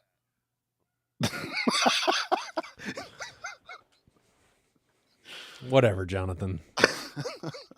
Whatever. Mm. Agree to disagree, but you're wrong. Good question, Simon. We got a super chat. We got to hit that one here. Go ahead. Ryan Fleming's asking. Thank you, Ryan, for the super chat. Another speaker wire question. I realized I accidentally brought CCA, copper-coated aluminum speaker wire. Should I rewire with pure copper, oxygen-free copper? The price isn't the problem. I'm just curious about performance, if any. There is a difference in performance, but it's not something that might be as bad as you think. Copper-coated aluminum loses about 3 gauges to oxygen-free copper, or just copper in general. Oxygen-free copper is just a way of saying, hey, we've sealed the cable tight enough on the copper that it won't oxidize. It won't turn green. So if you have oxygen-free cable, a lot of times it'll be clear or something. You'll notice after 10 years, the copper's still copper. It's not green. Whereas if you have like non-oxygen-free copper, it's not airtight, and your copper will turn green. It will oxidize. How much difference that makes? Not much difference unless the connector itself is, turning green. At any rate, CCA, you lose about 3 gauges. So if you're supposed to be buying 12 gauge speaker wire for your distance, then you would actually be using 15 gauge speaker wire if you're using 12 gauge CCA. That might come into play. It depends on what size CCA you bought and what size and what distances you're running. I'm going to give you a link called the Roger Russell Wire Table, and it's going to tell you, this is an engineer's website, it's going to tell you at what distance you should be using what gauge cable. And impedance is part of the equation as well. So 1 second, I'll get that pulled up. Actually, let's talk it. I'll just share my screen and we'll talk it through. Do it. This is a good question. It is a good question, and I think more people need to be aware of this. So let's do a share screen. And here's this table. Tell me if you can see that, okay? Take down the question. I got it. I can't. You got it? I got it. Yep. Okay. So this site, let's put this in chat. This site is fantastic. Can you zoom in? It's so fantastic. Yep, I sure can. I love the rainbows. How about there? Is that It's good? like Philips Hue on a website. Is that better? Yeah, it's good. So from the Roger Russell Wire Table, we're going to click on Wire Table. And it's going to tell you where audibility, if you're at these distances, so here's your wire size, here's the max feet you can use, and here's the impedance of the speaker. If your distances are below this with the right size wire, you will not hear any audible difference. So for instance, if you run 14 gauge wire for an 8 ohm speaker, you can run up to 80 feet without any audible sound. At 8 ohms. At 8 ohm. If you're running a 2 ohm speaker, like say it's a subwoofer, you can only run 20 foot. And to be clear, though, your speaker's not going to stay just at 8 ohms or 2 ohms or whatever. All right. Yeah. The impedance curve is going to vary depending on the frequency. Absolutely. So a lot of times people wire with 14 or 12 gauge for speaker wire. So you can see where this is at. Now, if you're using CCA, you're losing 3 gauges. So a 14 is going to be 17 equivalent and 12 is going to be 15 equivalent. So as long as you're in this threshold still, like let's say you wired your house with 14 gauge CCA and you're using 8 ohm speakers. That would be more like the equivalent between 16 and 18 because it's 17. So you're looking like if your speaker wire distance is no more than 32 foot, you're good no matter what. And the reality is it's probably split between here. So 32 to 48 is 16 different, so 8 more. If your speaker wire is less than 40 foot long to put this at 17 gauge, you're okay. It is not audible. There's no reason to change. So it's very scientific, very objective. You can look at this table and study it and figure out whether you need to replace your wire or not. Well done. Lots of good stuff in this. There's like wiring myths. There's like studies. Misleading wire demonstrations, a very interesting read. Talks about oxygen free wire. Like, what does that even mean? I already explained it. Aluminum speaker wire. Here's a little section on that where it's talking about like what that does for you, and we already kind of explained it. But here's more information. Just such a good site to learn anything about audio cables, speaker wire, that kind of stuff. He even has some information on here like this amazing Randy offer talking about blind testing, how people can't tell the difference. And this one guy's offering $10,000 if someone can hear the difference between like a Walmart RCA and a $1,000 RCA cable, and nobody has ever won it. And just stuff like that. Super interesting stuff. Talks about dampening factor, which is audiophile terminology that may or may not have bearing depending on how big the delta is between those dampening factors, but just super interesting. So check out that site. I'll put it in the YouTube So chat. Ryan has a follow-up. What happens when the gauge isn't optimal? You actually will start hearing some noise and you'll start like getting extra heat. So one of the things, if you read this misleading wire demonstration that I talked about, they talk about what happens if the speaker wire gauge is too small. And that was one of the ways Monster Wire back in the days of like Circuit City used to kind The of cheat coil. on those demonstrations. They would say, here is the store wire and here's our monster cable. And they would actually be using the store wire and the monster cable, but what they would be doing is having like a 200-foot coil of the store wire versus their 6-foot of wire. And if you use the same distance, it wouldn't make a lick of difference. But they made the wire so long that it would introduce audibility issues. So there's stuff like that that you can read about in here. It does become audible at a certain point. If you're right on the fringe, man, Ryan, I wouldn't lose any sleep over it. If you're like well into the fringe and you're like surpassing it, like you're 10 or 15 feet past the recommended distance, you probably ought to replace that wire. Well, and I would also say that if it's something that you think may keep you up at night and you're going to sit here and think, am I missing anything out because I didn't do this? Replace it. Mm-hmm. That peace of mind, especially when you put sheetrock and stuff up, just get it done now so that you don't have to worry about it again. Just get it done now. Great question, though. Mm-hmm. Great question. Another super chat. John McAdoo. Thank you, John. Thank We you know for the John. $10. I believe we've met him before. Yep. In an open concept room using rear subs behind the couch, 2 up front, how tall would a wall need to be if one was to build a half wall behind said subs to get back the room gain that is missing? I wish I was smart enough to answer this question. That's going to depend on... First of all, I'm not smart enough to answer this question in any way fully, but I can kind of tickle around it. A big part of keeping that contained and gaining that room gain back is going to be understanding that it's going to vary depending on the frequency that you're playing. The lower you go, the longer these wavelengths are going to get and the less they are going to care about that low wall. So, and the thickness of the wall matters so much. Unless you're making a cement wall, it might not even matter. Like if you were to use a drywall as a little prop behind, subwoofer base doesn't care about drywall. It's not going to give you any gain. So like you're going to have a pretty stout wall to make any difference. Like what is a wavelength for 20 hertz is like 36 feet? Those things go up to like 80 foot going down to the lowest frequencies. Let me pull up a chart. 20 hertz audio wave length. I'll just Google search it. Was I right? 60 feet. No, I was off. 720 inches. So, like, I remember Mark Seaton of Seaton Sound, very established audio file, like a company that really knows his stuff. He's like a good sound engineer. He was just talking about how drywall people think like they're in their room and they expect the drywall to be containing the subwoofer frequencies, the wavelengths. That cannot do it. Drywall is like an inch thick at tops, more like 3/4 or 5/8, that type of distance. Could if you started layering it up. Like if you started adding mass. A lot. Yes. And so like I did a test on that just to kind of prove that out one time. I took my Omni mic, I measured on the front side of the wall and I measured on the back side of the drywall because my baffle wall on that right side of the room on my right side here is just drywall. And I took my Omni mic on the front side of the wall and my Omni mic on the back side of the wall and I played low frequencies like 5, 10, 15 hertz and I was measuring it and it literally made no difference. No difference. The drywall did not stop a thing with that low bass. Like the sound volume was the same on both sides of of the drywall. So, So, John, yeah. I would say don't worry about it because I don't think it's going to matter with bass. For your speakers, it will. If For you were to subs, make it's not. waist high concrete wall, there would be Then it some would. math there. But I'm not smart. I'm not smart enough to know it. REW has some plugins and some tools that you can do this kind of stuff, but I'm not.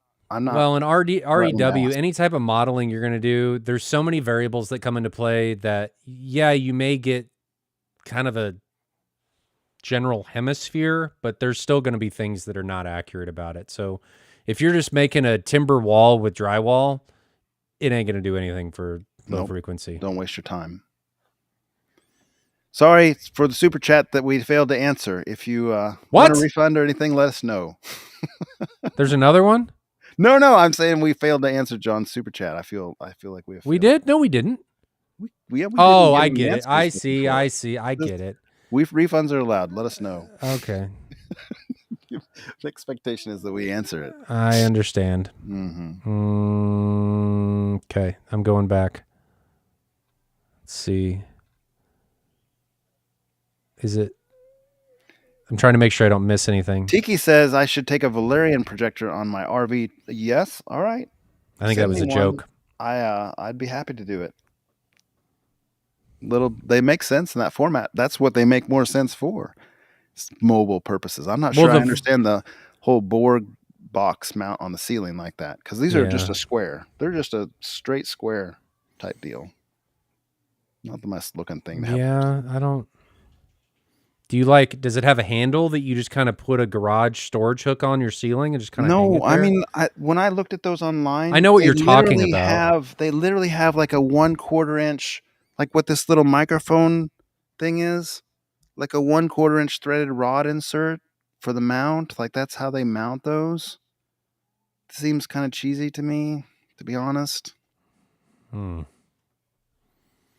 Look them up. Look them up. I'm not just making that up. I've looked at it. I just haven't paid attention to that part of it. I was thinking, like, if I wanted to buy one, how would I even mount that? That's kind of cheesy to hang like a 1/4 inch rod on your ceiling or whatever. That's what all the cool kids do, though, Jonathan. Is You're it? just not a cool kid. Out? I'm not a cool kid either. I had to put mine on top of a subwoofer. Brian Cobb asks, would there be much benefit from a Mad VR core with the QL3000 on a 150-inch 16:9 screen? Screen Innovations Black Diamond XL 1.2 gain, non-acoustic transparent with ambient light. Yes. Well, I can't even understand the question. Would there be? Would he get a benefit from a Mad VR and a QL3000? Oh, yeah. Yeah. All the extra stuff was extraneous. Just stop there. It was just kind of, yes, make a huge difference. Yeah. Because I'm going to come out and say it. Epson's tone mapping. It's kind of light. Tone not mapping great. Light. Not great. It'll make a big difference. Plus, you get all the other cool stuff. And that's got the brightness to be able to use it, too. Like, to really take advantage of it in that way. Like, that'd be a great combo. Yep. That would be great. I agree. Let's see. John, this is a question for you, Jonathan. How is gaming on the LS12000? So John is asking a leading question because I saw him say that he read a thing from, let me see if I can find it again. He said, and I'm scrolling up, that didn't review very well in one of the online shootouts for gaming. The Hookup is what he said. The Hookup did a gaming shootout and the LS11000 did poorly. What did they play? And I asked him, what was it compared against? I don't know. I've never seen that shootout. You play like a NES or something? The LS12000 gaming on that is the best gaming experience I've ever had on a projector, bar none. So in a major way, it has good motion. LCD has better motion than LCOS. And the LCD on the LS12000 has a very little motion, like blurring, ghosting, that kind of stuff. It's very good. So at 120 hertz on PC, for whatever reason, I don't even understand it unless it's an artifact of the 480 hertz pixel mapping, like the 4-way pixel mapping that's going on 480 hertz. There is no screen tearing either. I've gamed on this thing quite a bit at non-standard frame rates because I'm using PC gaming. So like we just played through Little Big Planet with my family in the last couple months. It's called Sackboy, the version we played through. It's a sequel of Little Big Planet. I'm getting like 83 frames per second or so, 70 frames per second, 90 frames per second, in that ballpark. right? It's not matched. It's not maxed out at 120. It's not at 60. It's at an intermediate frame rate. You would expect to see some tearing. I saw zero tearing. Zero tearing. We played that game for 30 or 40 hours. Zero tearing. The gaming on the LS 12,000, in my opinion, is as good as it gets. And I have some reviews. If you go to my channel, Jonathan Von Engel, and if you go to my channel on YouTube, you can look up some of the reviews of like what the JVC RS 2100 gaming looks like, which is the NZ7. It's not very good at gaming in comparison, versus the LS 12,000, which is spectacular for gaming. So when I asked you like what was compared against, I haven't even used an LS 11,000. I've never even seen one yet, but it should be the same engine. I have no reason to suspect that it would be poor at gaming unless there was some sort of misconfiguration, or unless they're just talking about the black levels, because the LS 11,000 is one step backward on the black levels, from even the LS 12,000. And at a certain point, that starts getting obnoxious as your black levels decay. So I don't know. I'd like to learn more. If you have the link on that, John, set it in chat, and I'll watch it after our stream, and maybe we can talk about it next time. Good question. I like questions with references that we can look at, like those reviews and stuff. That's always good. Let's see. Von Goul asks, if I go 5.1.2 ELAC 3.0 with towers and bookshelf speakers, would the Onkyo RZ50 be good, or the RZ30? I think the 50 is where you get into Dirac. Does the 30 have Dirac, if you care? I think the 50 is where it starts. I'm going to look RZ30 plus Dirac. And if it's only on the 50 and after, I would do that.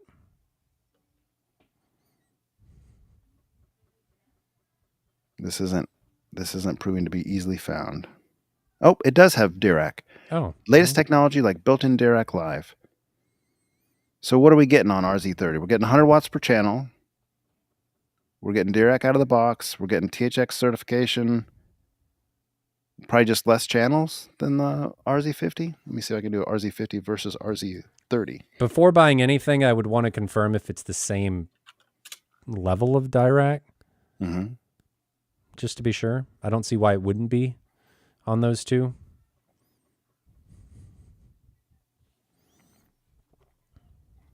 I'm not finding a quick comparison on these. My opinion on these receivers, and we've talked about it in multiple streams, is that you're really looking at feature set more so than sound quality in a lot of this stuff. So like if you're at the same company, Onkyo RZ30 versus RZ50, the power differences are typically not going to matter that much, because you need to double the power to raise the dB by 3 dB. Most of these receiver differences that might be like 110 on one, 130 on the other, that type of stuff, it just doesn't matter. It doesn't make a lick of difference. You won't even get a single dB difference out of them.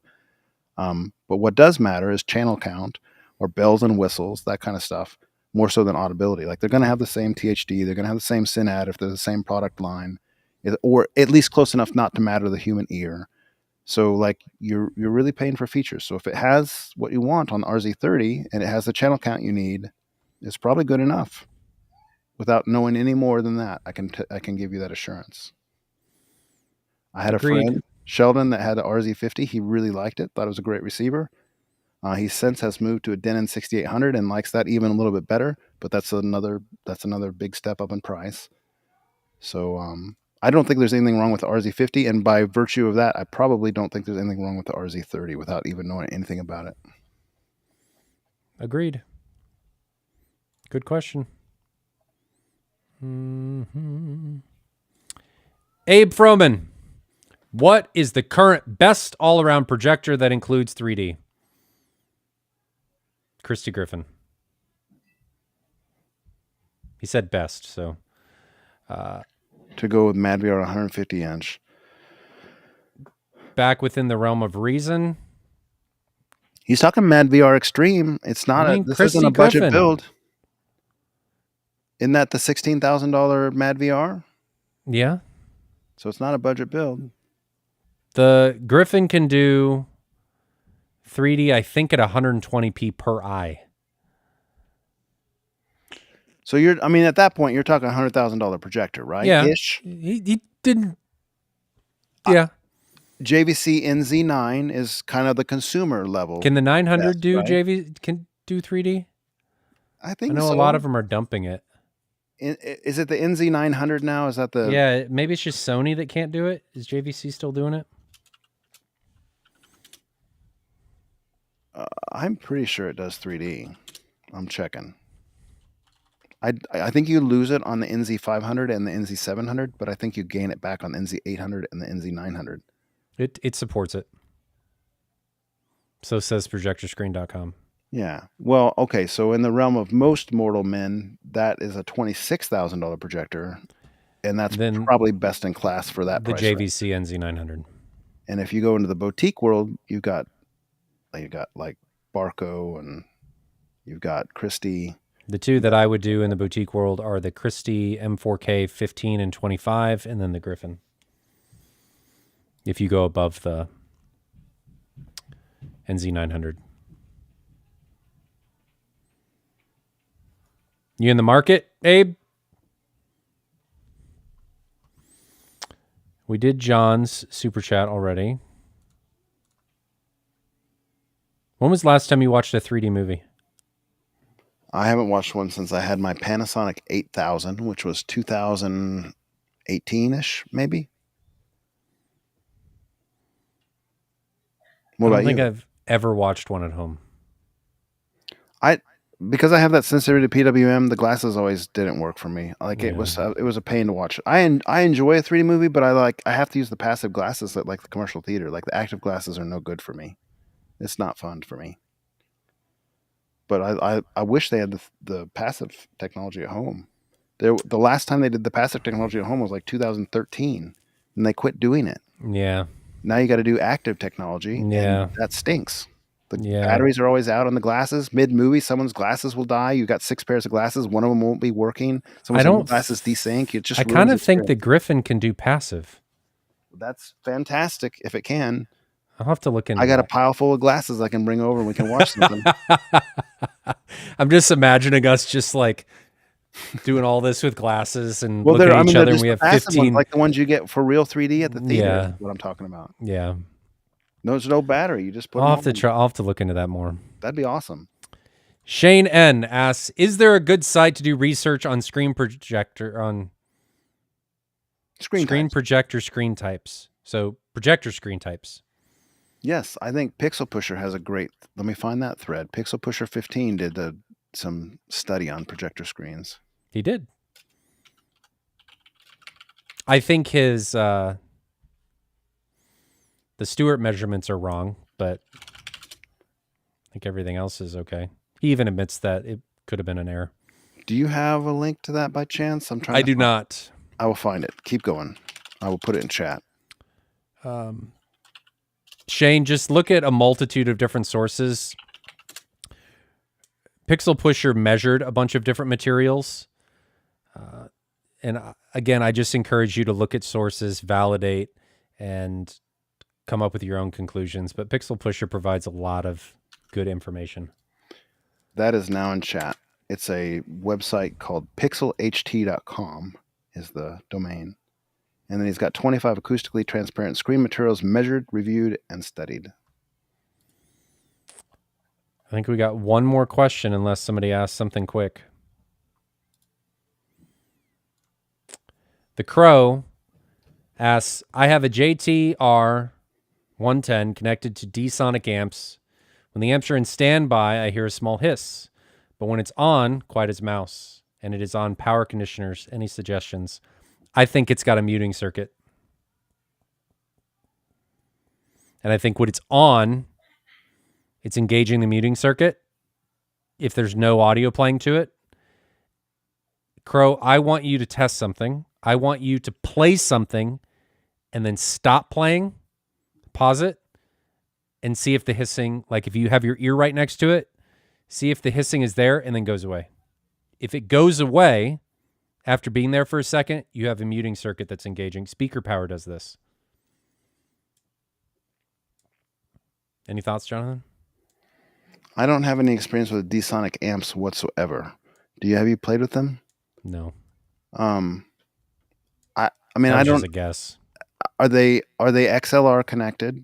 The Crow. Mm, And then also, if they are XLR connected, what are we looking at for grounding? Because sometimes grounding chassis together will help you. And I don't know if that's the case since you're talking about when it's active, it doesn't hiss.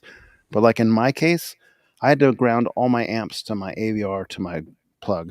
So what I'm talking about is you unscrew one of the chassis screws, like just a screw on the back if it doesn't have a grounding plug already, and you take a wire and you pigtail it from one amp to the next, to the next, to the next, to the AVR, and then from the AVR's grounding plug, you make sure that's grounded to the green grounding plug on your outlet. And after you ground all the chassis together, no noise.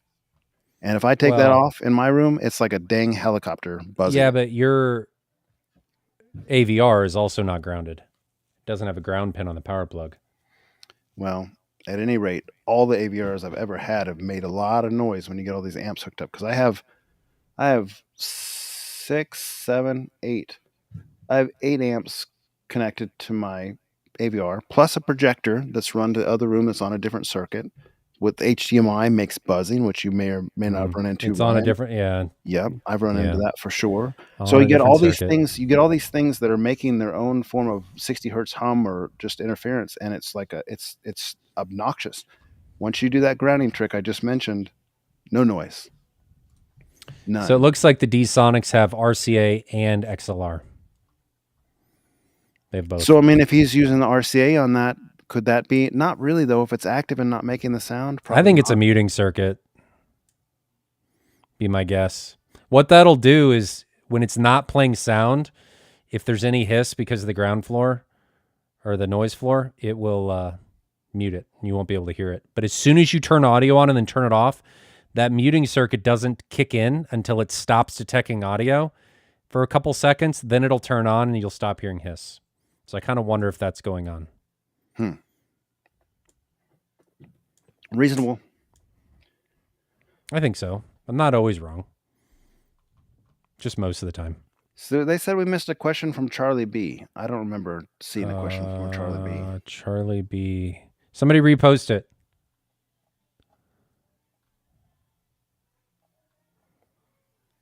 I've been bouncing all over the place because of these super chats. Oh, okay. I got it. I have 4 SVS SB4000s. I want more. Can I add a couple sealed 18s? Or would they overpower what I have? And I should just add a couple more SB4000s. SB4000. What size driver is that? Specs. 15? 13 and a half. 13. You're going to get quite a bit more performance out of an 18, man. SVS makes good product. I don't say anything different, but I do think there's a giant difference between a 13 and a half inch driver and an 18 inch driver. So I think if you got 4 of those SB4000s, it's time to spread your wings, man, and go up to an 18 inch driver and sell off those SB4000s and just in favor of kind of some do-it-yourself or assemble-it-yourself drivers. Isn't the SB4000 the cylinder sub?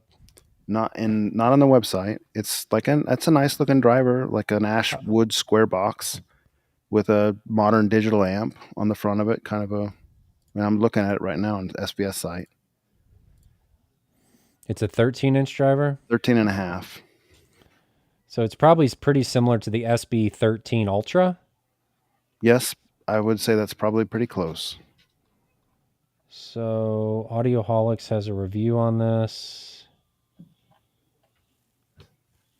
20 dB, 20 hertz, 96 dB. Yeah, I mean, it's like it's a big step up to go to 18 from a 13. Because the RS1, I think it's like 96 at 10 hertz. I feel like 93. So that's a 10 dB difference.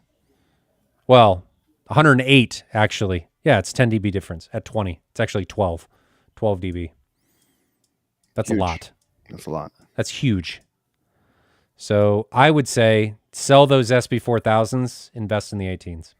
There's nothing wrong with those SB4000s. We're not saying that. What we're saying is you have just admitted to us that you want more than what those are really doing, and by stacking them up, More. you're to get what is it? To get 3 dB if they're non-co-located. Let's say you got your Double. 4 SB4000s in one corner and you're buying 4 more SB4000s. You're going to stick them in the other corner. You're stacking them 4 and 4. That gives you 3 dB more. You're already at the point of diminishing returns, man. Like if you start getting 4 or 8 of something and you're trying to buy more, you're not getting very much more output. It's time to move up to a bigger size. And that's where you're at. So just real talk. It's time to move on. Well, most of the time you're buying more subs for a more even frequency response and not necessarily chasing the output. That could be too. Sure. That's fair. Because the more you add, the faster diminishing returns set in. Absolutely. On stuff like that. Because it's for every, if you had 8 subs, you would have to double to get that 3 in order dB. to gain 3 dB. So you're going to 16 to get 3 stinky dB. Three. I can count, I promise. Now, if you're co-locating, if you're making one big giant stack of them, you get 6 dB for every doubling of subs. But still, I mean, yeah. In my opinion, you're ready for 18s, buddy. Go to the big boys. Or even 21s if you know you like a lot of bass. Yep.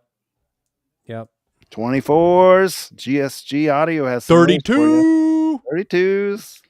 Right, let's face 50s. It. Just get a 50, guys. I've already got a cabinet. You just got to buy the driver. I'll cover shipping. Come out and set it up. We just got to do 50. Just make the wall the sub. Embrace the Scott newbie. The wall is the sub. That is the way. Delete It All has a pity story for us. He says he's got an older Epson Pro 610, and he's satisfied with the picture except for there's a yellow vertical line that shows up on the right side of the image.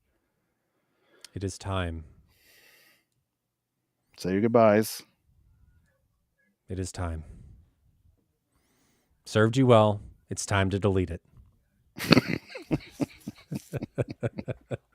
That was stupid. So Joe French Canadian says, are these SB4000s timeline and DSP EQ? Because if it's just Odyssey calibration, you could be impressed with the manual calibration. He does prove a point. I mean, maybe he's losing a lot to the subs fighting and canceling each other out. That is true. Well, I've talked about this story before. One of the local guys, bought a third SVS PB16, I think it was, or maybe it was 13, I don't remember. At any rate, he was like, I thought I would get a little bit more. And we went over and measured it. Because he only had 2 subwoofer outs, and because he had wired 2 of them together, they were out of phase. And they actually produced less SPL at his main listening position with 3 than he had with 2. So unknowingly, he had created a downgrade in his system by adding the third. So many people do that. Third driver. And they don't know they're doing it. Yeah, it's kind of a shame. So that could be, I mean, that's a legitimate point. Joe, the very good point. Canadian, has Leave it to the Canadians to correct us all the time. Stupid Americans. I think just from my perspective, I think I would need more than 4, subjectively, personal preferences, would need more than 4 13-inch drivers, because I kind of felt like 18s got me to where I was wanting to be. So that's where my head was at. And you're adding more. Only because I want near field, not you're embracing Sheldon. Not because I need more output. You're embracing Sheldon. You gave him such a hard time for 16 18s, and here you are. I'm adding more subs. Only because I want near field. Excuses. Behind this every is seat. all you tell Megan.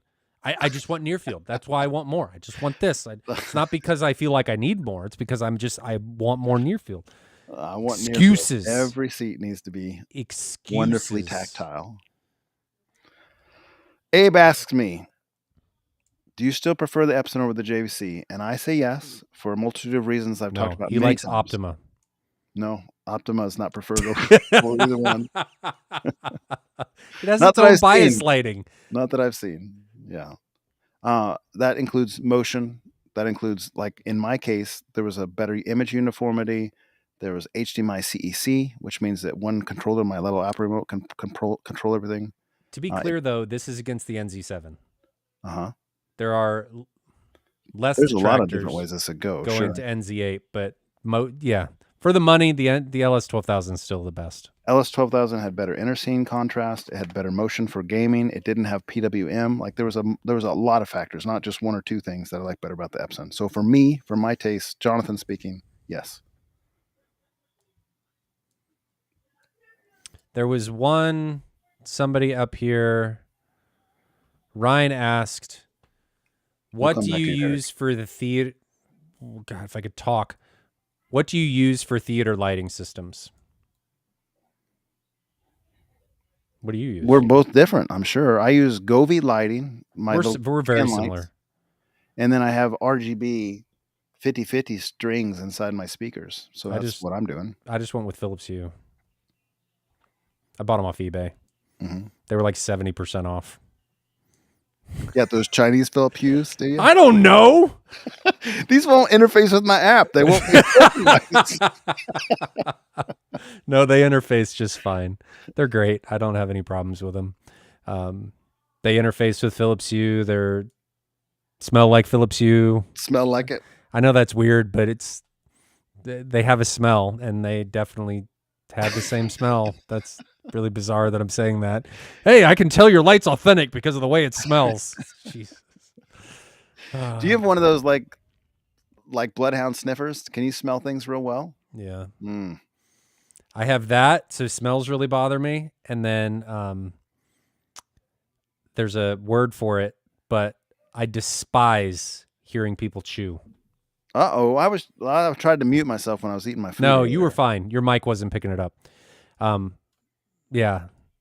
I have a grandfather is just, and I'm just chewing his cud, huh? just trying to not have a panic attack. There's a word for it, and I just cannot not focus on it.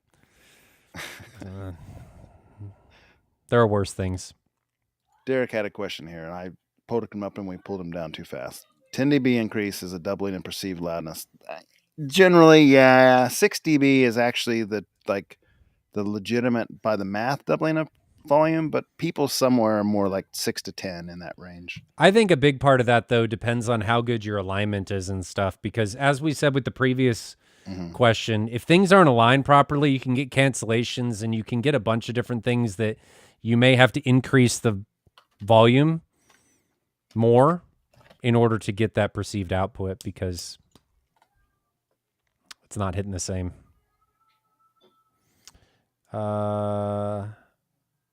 Here's another noise question.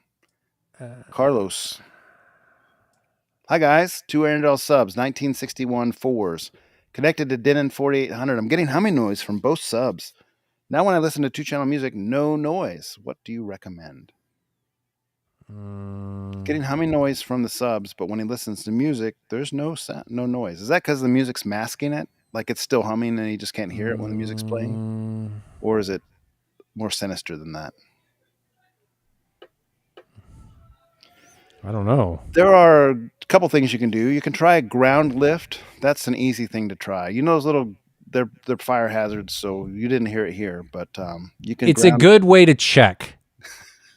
Do I have Don't leave them installed, but it's a good way to a cheater plug. Yeah, I don't have one here. They're typically gray. They just, like if you have a 3-prong outlet, it just lifts the ground plug. So the bottom Take thing. this. You can make one.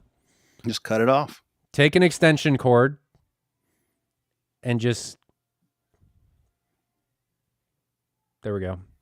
This little pin, just snip and get rid of it. If that gets rid of your hum, then you know what you can do. At that point now, they make like plugs. You can buy them on Amazon that are like ground lift devices, basically, that will eliminate that 60 hertz hum and potentially have a circuit breaker in them so that they won't cause any problem if electrical hazards were your thing. Are your subs connected via XLR? Because if they are, you can get a ground lifter for your XLR that'll eliminate the ground, and it's not a fire hazard. Yeah. Or you can snip the ground in the XLR cable, and it'll do the same thing. And if you connected by RCA and they're real long, a shorter cable, if you can manage it. Wireless. Do it. Wireless is another one. SVS SoundPath or whatever it is that has the little quick low latency chip. It's like $80 for a wireless setup. Or is your power going to multiple circuits? If you're doing anything with 240, are you on multiple phases? A all that kind of stuff. Because if you're running 240 and say you're on the same panel, but you're on different phases, well, now that's a problem. You want to have as much of your stuff on the same circuit as possible. And then the same phase. Because 120, you may not be on the same phase as another circuit that's on 120. So there's a lot of things to consider here. Ground loops suck. It's the best way that I can describe it. They're a pain in the ass. I just had to fight one with a customer, and we fixed it by using a lifter on the XLR and getting rid of the ground pin. That got rid of it. Pain in the booty. I'm out of questions. This gentleman has one. Richard says, "Hey, are you guys meeting on Friday night, or what is the deal?" Fly by the seat of our pants. Yeah, we're kind of ad hoc right now, but we are leaning towards Friday nights. That's our. It's an adjustment because we went for so long on Sundays. My brain is not caught up with the idea that I'm doing this on Fridays. It is now on the schedule though, and sometimes Jonathan reminds me. It's helpful. Well, and life gets in the way a little bit more on Fridays, unfortunately. But I think it'll calm down, especially as we enter the holidays a bit more. Kids' activities and stuff will slow down. Hopefully. Maybe. Who was saying in here? I saw a comment in here I was curious about. Someone was saying they were thinking about double stacking those Valerian. The guy talking about 3D. Trying to find that comment again. I want to talk about that a little bit because that projector, Abe Froman, it's right here. It doesn't have a typical like automatic lens zoom and focus type function. I think it's kind of limited in its lens arrangements. I'm just imagining somebody in the back of the theater moving it forward and back to get the... It does the nice little auto zoom and focus. Like if you place it and you're not quite exactly straight, it does all the alignment to make it square on the image, and even has, I think one of the things they were talking about was like a velvet border function that it can try to align within the velvet border of the screen.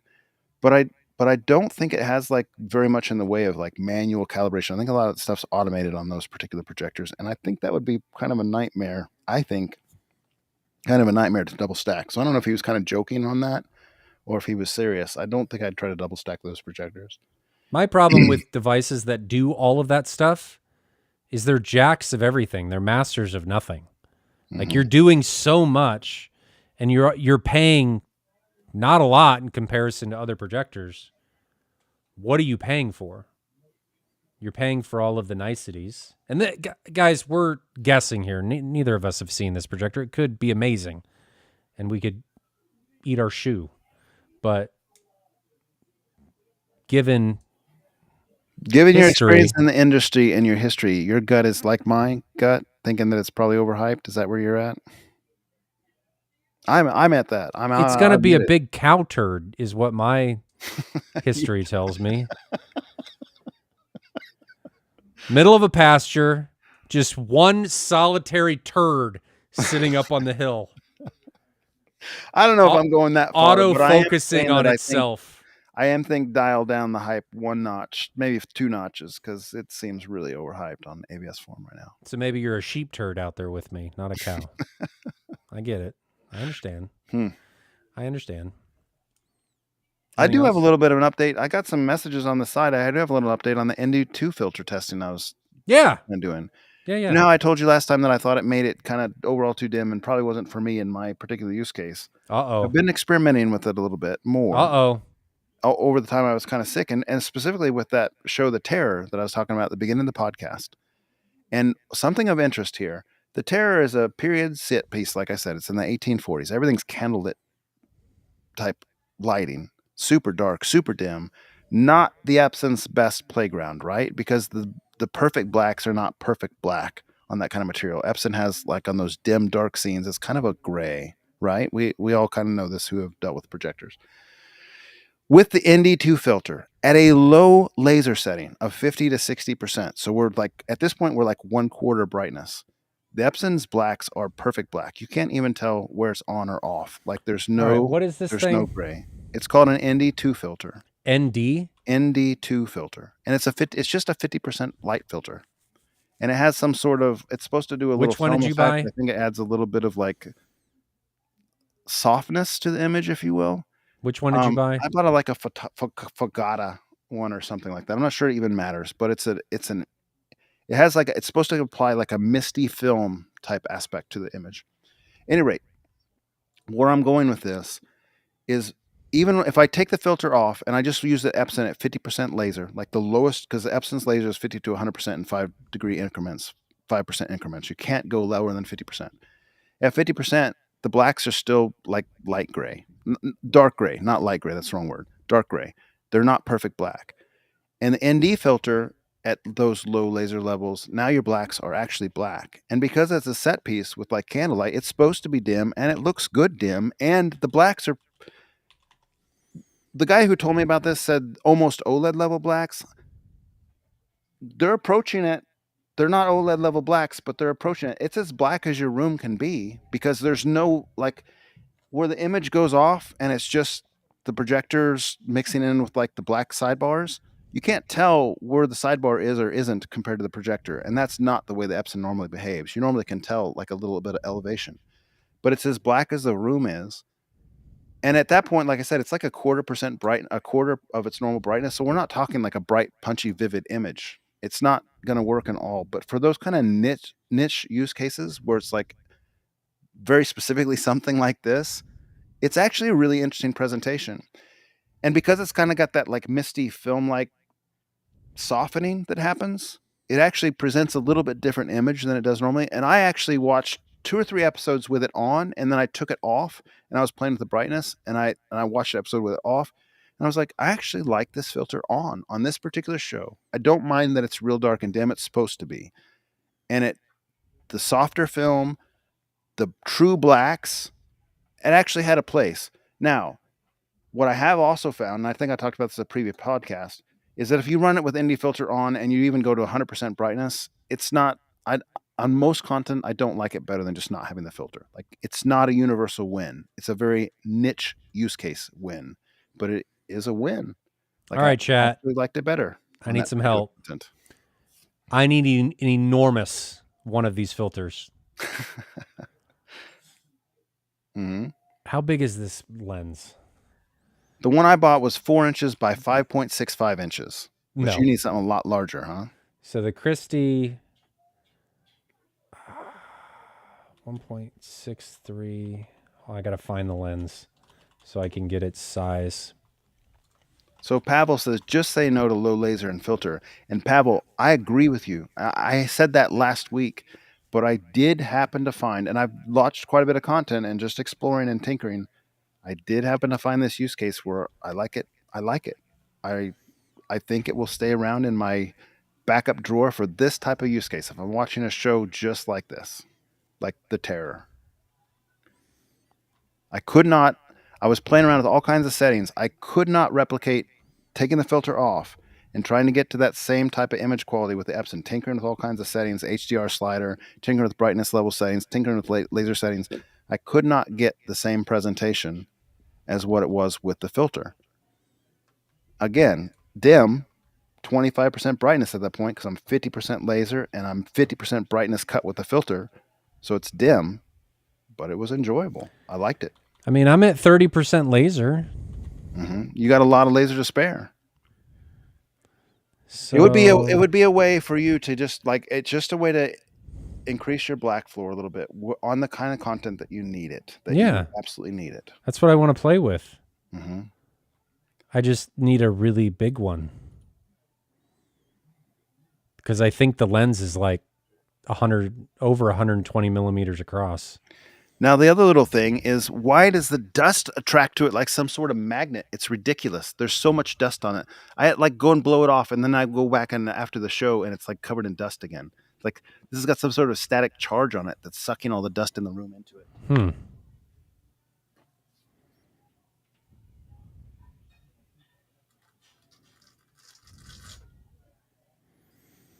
30% laser, and I'm at 300 nits. So, yours is square. So this is all it is. There's a little tray filter, a tray, and you screw it in with this screw. Holds it in place. I put a little bit of industrial strength Velcro on this side and this side, and then I put the fuzzy end of the Velcro on my projector on the screen. And so I just stick this up in front. I mean, can you kind of see what it's doing? It doesn't change the color space. It just dims it.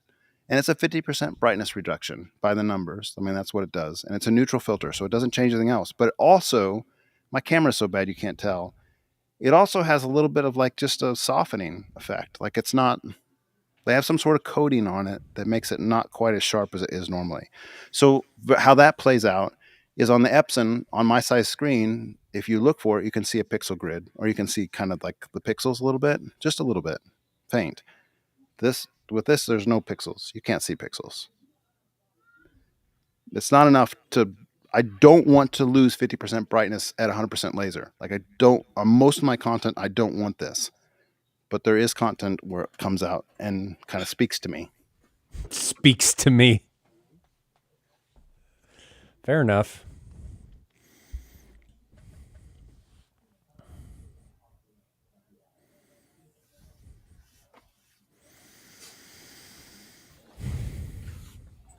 Anything else?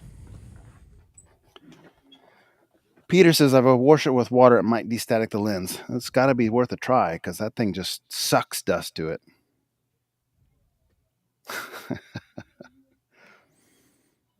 That's what my projector is, what they use to align the space station in geosynchronous orbit.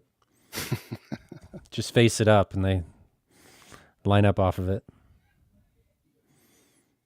I don't know, Jonathan. It's not that bright. It's bright, man. It's bright. It is really bright.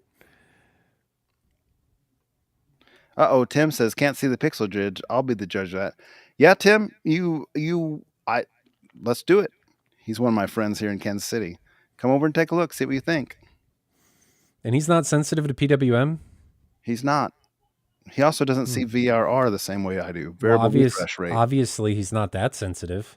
He's got eagle eyes. He can see pixel grid that I can't even like begin to see and complain about it. That bothers him. We all have our own little axis to grind. His is pixel grids. He must hate the Christie then. I don't think I remember him talking about pixel grid on yours. Oh, you can get up there and you can see every individual pixel. Do you remember seeing that, Tim, when you saw Ryan's projector? Are you still in the chat? He's got to be. He just posted that. Hey, Bass, what am I using, Trinov or Storm? I use them both. I can't say I'm using one or the other over. I don't even really notice a difference, in all honesty. But that's not what the room's for. It's not for making these comparative analyses. It's meant for just flexibility. Anything else? Close up shop? Here's a suggestion. Our feelings on projector dust. Projector dust and our feeling. It just wants to watch the movie with you. Yeah, I mean, I had fun tonight, Ryan. Thanks for organizing this and setting it up. 2.5 hours later. Yeah, I This thought was it a would longer be one. a short one tonight. But Yeah, it was not. Lots of questions. I appreciate it. good questions, and thanks for the super chats, fellows. When Yep. you do, it's nice. Don't have to do it, but it's nice. Never required, but always appreciated. There you go. Next week's topic, we can talk about this off camera, but I think it's more of what will we do with X amount of money or something with an introduct for a more starter home theater. Mm-hmm. I think that's what the topic was. Mm-hmm. Something along those lines. I'll have to remember. I think it was something like that. You got anything in closing? No, not so much. Okay. Oh, Tim does say he could see your pixel grid a little bit, but from the couch it wasn't bad. Not like an Epson, he says. So the Epson pixel grid is worse, he says. Fair enough. Well, I'm going to go back and bring up the comment I made earlier. I was dead serious about people being able to come out and see the room and potentially other rooms in Kansas City. I can't speak for everybody that's here, but I can speak for myself. I know I've said this in the past, but if I am a dealer, so I got to throw this out there a little bit. But if you guys come out, fly out here, we do something for your room, whatever we end up doing, it does have to be past a certain amount. You can't come out and buy like a pencil and then me do this, but I will. You come out, do a demo to make sure that you're going down the right pathway. I cover your travel and your flight. So I want to make sure, and I know Jonathan's on the same page, that everybody has as solid of a journey as they possibly can, right? We want as many people to enjoy and stay in this space instead of have a bad experience and then lose interest and burn out, because we both love this space. I work in it and I'm an enthusiast. Jonathan's probably the biggest enthusiast I've ever seen in this space positives in that. And he's brought a lot of us into this space. He pulled me pretty heavily in it, and my wife probably secretly strongly dislikes him, but What? the refrigerators,